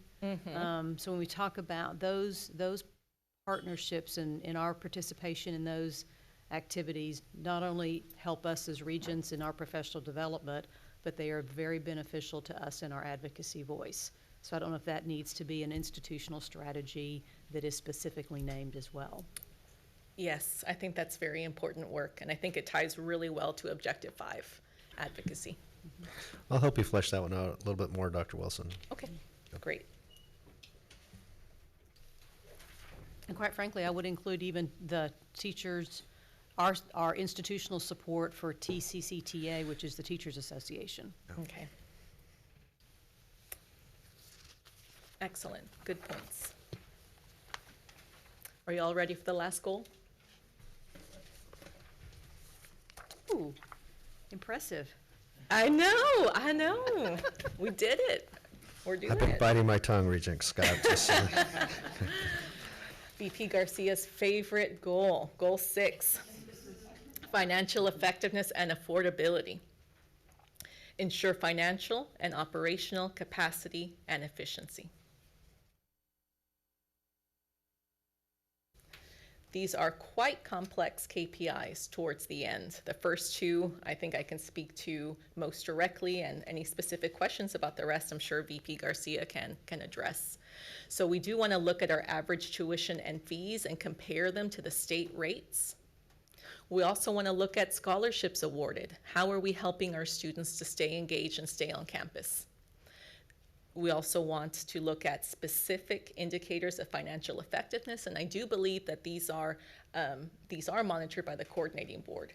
And VP Garcia went into these in depth at our last workshop. The composite financial indicator, return on net position ratio, operating margin, and the rest.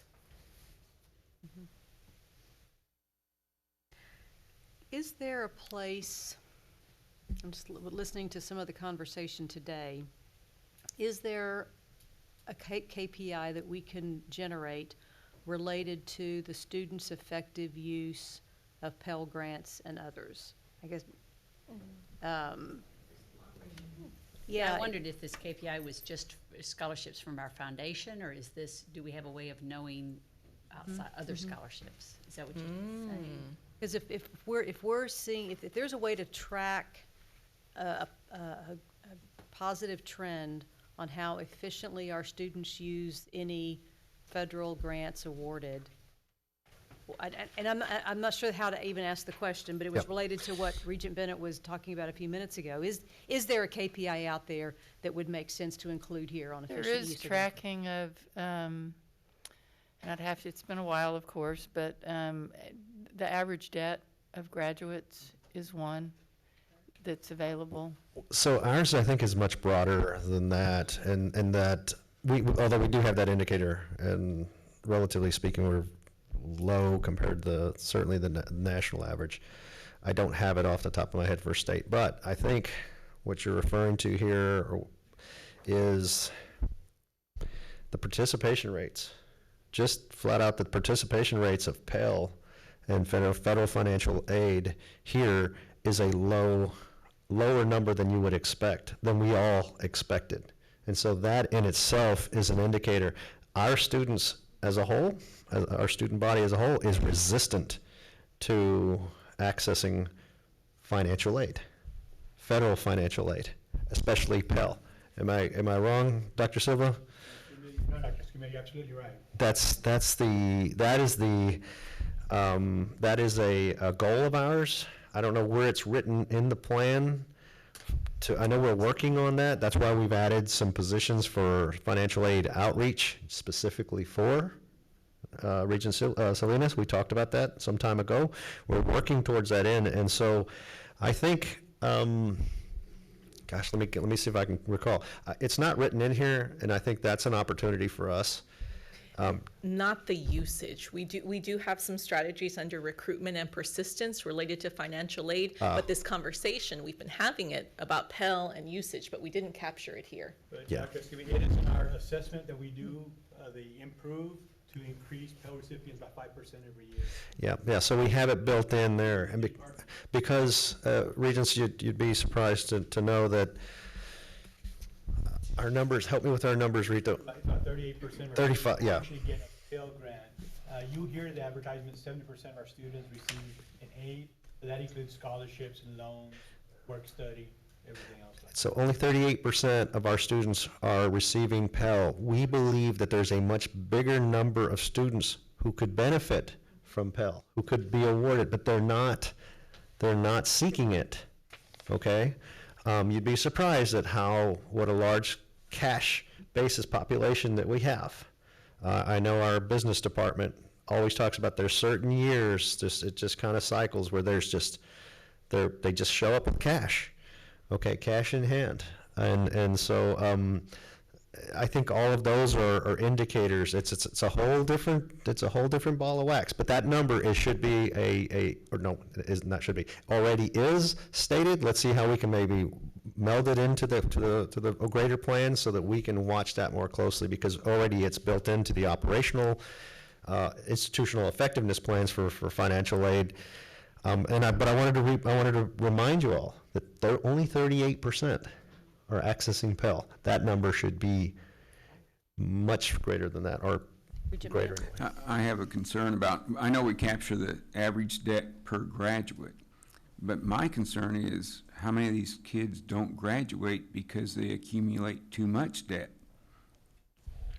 Yeah, that's a good question. And I want to say that back when we presented the tuition increase, we touched on some of the key indicators that IPED provides. And one of them is the student debt. And I think if we go back to those slides, I can say that amongst our peer groups, our students really had the lowest amount of debt at the end of the day. So maybe we can set some targets, but maybe IPEDs can help us in defining what those indicators that we want to gauge against. So, good point, Mr. Garcia and Regent Bennett. There's debt, and there's actually the cost of accumulating 90 hours. Okay. So whether they borrowed money or not, again, there's that cash basis. This goes back to that makes that point, I think, more poignant for this conversation, in that they're paying, they're living here, they're working over long periods of time, and they're spending an awful lot of resources. Their metrics are being protracted, or they're protracting them themselves. They build Del Mar College into their lifestyle over a longer period of time.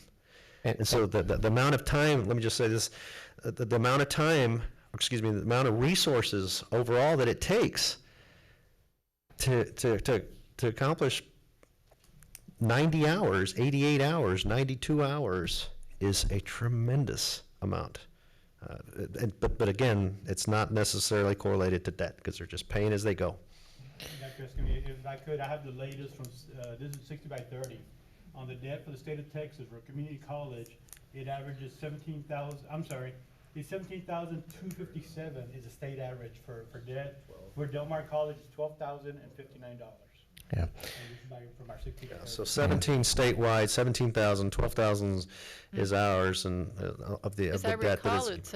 it's a lesser percentage also of students who have debt from Del Oh, Mar yes. compared Yeah. to the state. They're paying as they go. They're as a general rule. You know, we hear stories about they actually go home and collect money from aunts and uncles and friends and some paychecks. So, yeah, Has anybody ever asked them why it is that they're not taking advantage of Pell Grants? We have, the number one result that we get is that it's too cumbrous of a process, and they just don't want to do it, get online.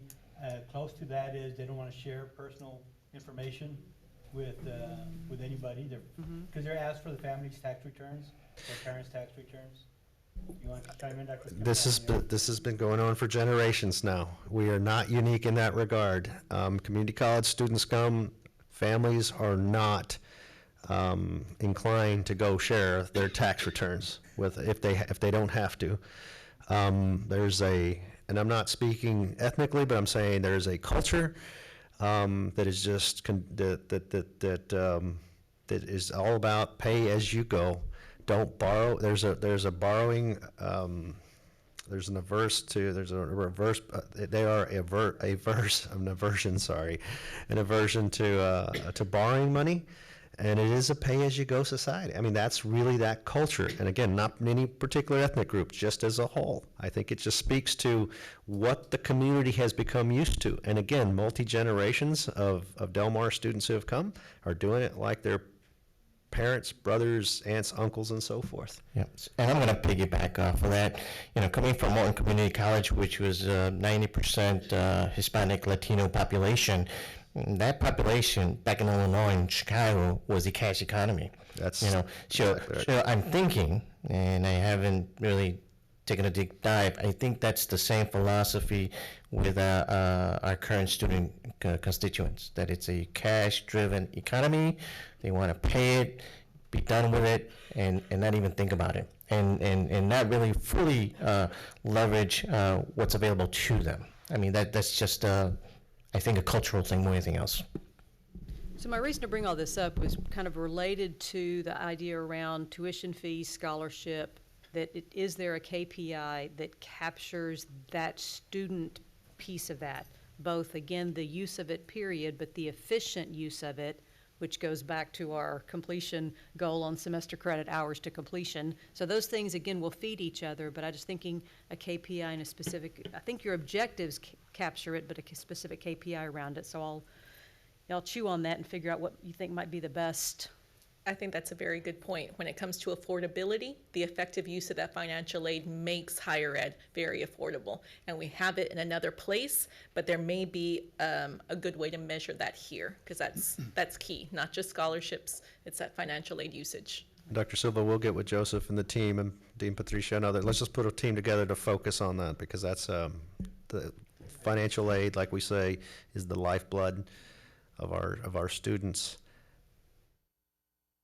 Finances are, but it's amazing. 38% is still a number that I think we've actually grown that number by about 5 percentage points over the past few years, but it's taken some time. Mm-hmm. It's a shift in the whole culture. Yeah, good point. We'll look into that and more than likely add a few Now- KPIs. Now, is financial aid the Pell Grant, is that the only grant that there is when they apply, or is there other grants that they can apply for? No, so we have the state grants. We have TPEG and SCOGs and other kind of Pell Grants also. So they can qualify for those too? And then we have offered, the foundation has offered more scholarships than ever before. We're at $1.7 million last year just in scholarships. So it's not that there's option. Now I'll tell you what also is a factor, again, going back to when we were at Morton College in Illinois and other colleges that I've worked at, the affordability factor. Okay, they recognize it's money, but it's a factor in their decision-making process. Okay, because when they do shop around, they do compare us to the universities and so forth. It's more in their minds. It's always been the case that what I've heard from the students and the families it's more attainable. I'd rather just pay it and get it out of the way. It's quote not that much. It's a lot. It's always a lot, but it's attainable and it's something that they'd rather just pay and be done with it. But that affordability factor that we have built into our basic mission has an influence on why they're consuming the way they are. But I think one of the things that, and I know we're doing it already, but we just need to even go further than that as far as informing the people, the kids, the parents, and a lot of them don't even know, what, where, you don't know. And I found out that's something that always happens. And then I said, you know what? It's a grant. You don't have to pay it back. You don't want to get to the loan situation. I mean, that's the way it was when I was coaching you. You don't want the kids to get a loan. The grant, you don't pay it back. And I know that if you graduate in a certain field, like in education, there's always ways that you don't even have to pay that back. But the fact that you don't even have to pay that much, made it slowly. That's one of the great things about the grants. But I just think we need to, like Dr. Escamilla says, 38%, are you kidding me? Wow. It's hard to believe, but then again, I'm sure the records indicate that. But I just think, and at one time, I said, do the financial aid people, do they go to the schools, different schools, and maybe the principal there will let the people know so they can come, and said, yeah, they already do that. And so I said, well, and maybe we need to try something else, because if that's not doing it, we need to, and I'm sure that's something that eventually is going to happen, you know, as far as that. So we are making efforts in that regard. Another thing that is playing into this is dual credit. When we have 2,800 students that are already accessing our curriculum early, we're taking 2,800 students, quote, out of the equation from that financial aid. They cannot access financial aid. Now, we have a most affordable cost for dual credit, as we all know, at $99.99 per 3-hour class. That, again, there's some affordability. I think that even magnifies or reinforces that affordability dynamic to their finances and their decisions. But again, dual credit students, 2,800 out of the picture from that whole conversation. So those would be students that would traditionally just be waiting to finish high school to come to us and maybe have different decisions to be made. But it's our curriculum is evolving, our student population is evolving. They're getting younger and younger and younger by this from this theory that I'm talking about. But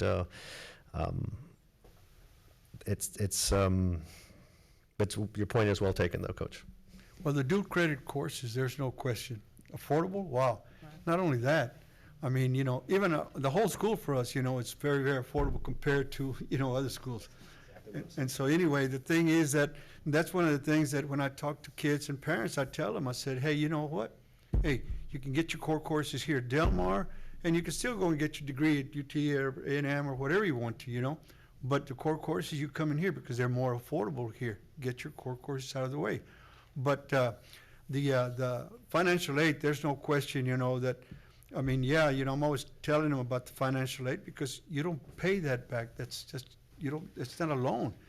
And of course, the fact that we are very affordable here at Del Mar, and the more I've been here and stuff and listening to everything, I'm going, oh, wow, you know, we need to really, really get all the people informed about what we do have here in all the fields. And so that's something that, you know, I'm really excited about, is trying to get everybody to know that, you know what, we do have all these things. I mean, it's just like when I was in the hospital, the kids who were taking care of me were Del Mar nursing kids here. And I'm going, wow, all of them. And I said, God, you know, that was one thing.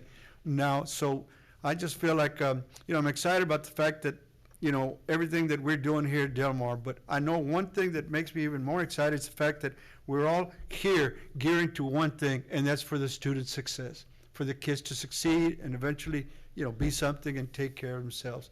And that's something that I really like, the idea that what we do here is something that people just need to know more and more about, how really we are focused to do the best for our kids.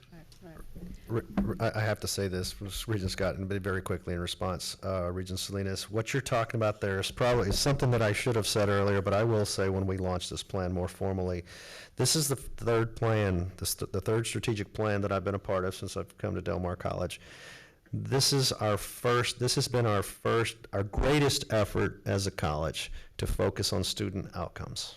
Generically using outcomes as meaning all inputs and outcomes, okay? This is the most student-focused, the most specifically student-focused plan of those three. I'll just add that to your point. Quickly before we leave the KPIs, yes. I have one question on this. Are you going on to something else, or? Go ahead. I am going on to something else, so I'll let you finish. Okay, and quickly, I don't want to take too long on it, but I'm still not quite understanding why we're talking about scholarships and the foundation under financial effectiveness, but outside grants and financial aid under recruitment. Some of these things really could work in one or the other, and we put recruitment with financial aid because that's part of what we call the onboarding process normally. When a student comes to us, they need to enroll, do all of their background materials, and then get the financial aid processes done. I could see it being in both places because it is a key piece of onboarding, but as we've discussed, it's very, very effective for affordability. So, you know, I'm going to go back. They're both for both financial aid and the scholarships are both make it affordable, right? Yes. I don't know. I had the same thought. It's why are we not talking about federal grants here? And I'd forgotten it was in the other spot. So I don't know, that seemed a little splintered to me. But if everybody else has got it. I'm good. I Well, like the idea of adding usage, it. the usage in recruitment and persistence, but the efficient usage here, potentially. Okay. The indicator here might be around the efficient use of those resources. Okay. And student debt and other things. Let's get them in, let's get them qualified and signed up and receiving the grants under recruitment, but let's make sure they're being efficient with the use of those resources here. I don't know. Well, I like that. There's some work to go. The third objective about fundraising, I mean, that seems like more, we need more funds so that we can do the recruiting. That doesn't seem like an effectiveness. Anyway, think about it. Which Sure, that could I potentially definitely go will. under community partnerships and advocacy. Right. The fundraising piece of that could, right? Right. It's tricky business, and sometimes I just thought, well, I think it's better here, and we'll just keep it there. But I do. And I guess as long as it's there, Feedback helps us. it doesn't really matter what page it's on, it's there. In So some cases, I do believe that that's true. Sometimes you just need it in there, but that financial aid piece, this discussion is so strong that I do think we need to add that to this piece because it's key to affordability. So we'll work on that. So the next time you'll see this is in August. We're gonna think through it, add based on your feedback. Okay, I'm good. My comment around these KPIs is around the financial indicators. Yes, Mr. Garcia reviewed them with us, I guess, at the last meeting or 2 meetings ago, but I'm going to speak for myself here. I'm going to need a lot more education on these until I really understand them.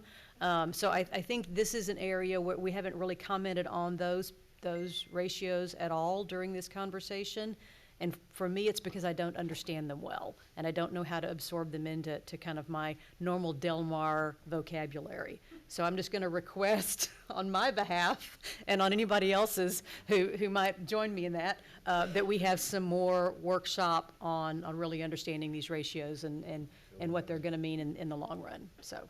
And Ms. Carroll, you may recall that was part of our board evaluation, and that was one of the areas that we felt we needed some help with. Right. One of the And other things yes. I'd like to mention on, if you look at the KPIs versus the objectives, and it's maybe captured in resource allocation, but that sort of all of the efficiency piece and stewardship, I'm not sure that's captured in the objectives. Good point. Gotcha. Mm-hmm. Okay. We are making note of that. I can see your point there. And then regarding the KPIs, I agree, and I believe I believe that was his intent all along, that these are new KPIs institutionally, so we'll be using them regularly to learn more about them. So let's take a look at those objectives. I'm sure you all have taken a look and have read on, but let's go over them really quickly. Objective 1, affordability. Maintain affordable tuition and fees to support student access and success. Objective 2, resource allocation. Manage funds so that resource allocation is optimally aligned to support programs and services. We may be able to add in some efficiency and effectiveness there. Stewardship, that may need to, I know that's our value. We'll have to find a good place for that. Fundraising is objective 3. Partner with the Del Mar College Foundation to increase fundraising for scholarships and other student and college needs. Objective 4, grants. And the way we're wording this, it's not necessarily student grants, but grants that we use for our operations. So it's increase external funding opportunities through federal, state, corporate, and local grants. And finally, Objective 5, state funding. Advocate on behalf of community colleges at the state and federal levels to maintain adequate levels of funding to support programs and services. Do we want to maintain or do we want to achieve? Sorry, it's quick. Just have it now. These words, they're powerful. Yep. That's a good point, yeah. On item number 1, the affordability, Yes. that's for the students. Yes. We also represent the taxpayers. Should that be considered in here as well? I think that's where her stewardship, around the resource allocation, somewhere in there, that our stewardship of tax resources or community resources. Okay. Right. I assume that was your intent. I think we need to incorporate that into one of the objectives or it may be worth having a separate objectives, but let me think about it. If it's clear to you, let me know. I could see it going in a couple of different places. But you're right, it's not captured here right now.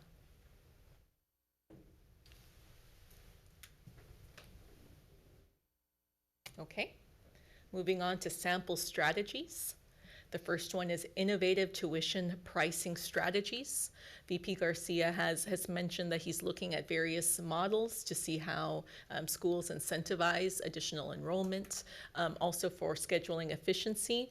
And so I'm not going to speak for him, but he's mentioned various ways, various methods that other schools use. Yeah, so there's some thought around offering different price strategies depending on the type of curriculum. The other thought, what I've heard in some of this presentation, is the occupancy or space utilization. Maybe we can offer some discount around the times where students are not often enough not wanting to take a class, i.e. a Friday or a Saturday. Maybe offering some discounts just to fill in some seats. Again, just to improve space utilization. That's still in conversation, so more to come on that. Okay. We're also looking at long-term financial planning, which has come out of these retreats pretty frequently. Process improvement. We've mentioned several times that each unit has their own individual plan. We want to strengthen that process to ensure that what's going into the plans are aligned with budget and it works more efficiently. And finally, and it kind of goes with that previous strategy, funding alignment to strategic initiatives and strategies. These things that we're talking about today, these institutional strategies, we want to make sure that they're a priority when developing our budgets.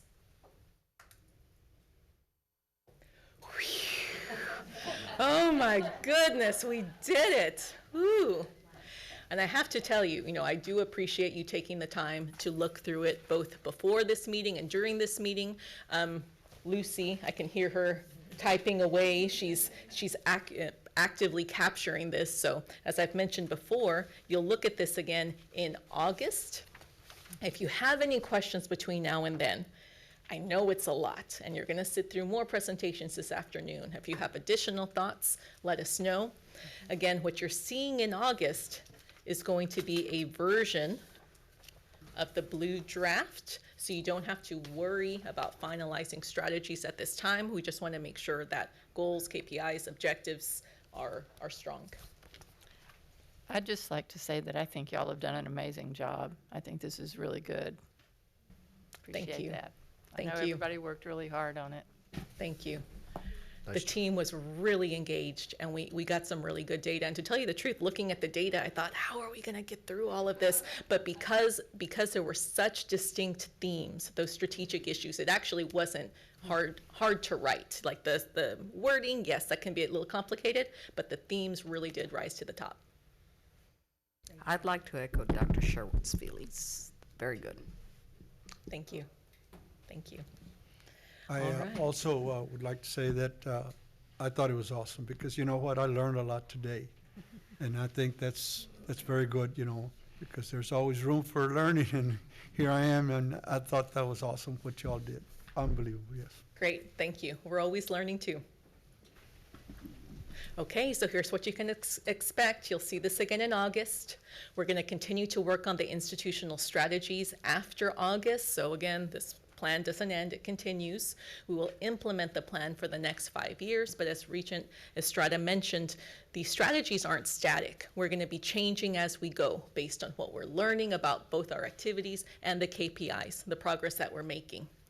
We will be providing annual updates, so as we mentioned, we want to change that calendar a little bit, and if there's specific projects, I'm sure you'll be getting updates on specific projects, but on the plan as a whole, you'll get that update annually. And then again, refinement and adjustment of the plan as needed. So again, it's been 9 months. I'm very excited. I think we've done some really good work on behalf of the committee. Thank you for your time, and there are a few of them here, so I want to thank them as well. Thank you. So between now and August, I have asked Dr. Wilson to contact each of you, and so either in a small group or individually to provide feedback, either in a face-to-face meeting or over the phone, however you'd like to. And that way, if you've got any questions that bubble up over the next few weeks, either contact her with your schedule or she'll contact you. But by August, we'd like to be prepared to adopt, again, the mission, values, vision, the KPIs, goals, and objectives. And then everything else will be Dr. Escamilla's institutional strategies and tactics to implement the plan over the next 5 years. Thank you all. Great work today. I didn't think we'd get through it either. I know, me neither. We got 6 minutes. So, yeah, that's right. Well, in that case, then I will call for general public comments. Are there any general public comments as we conclude our workshop session today? I don't see any. So with that, we will adjourn our workshop at 11:54 a.m. and we will reconvene for our regular Board of Regents meeting at 1 p.m. today. Thank you all.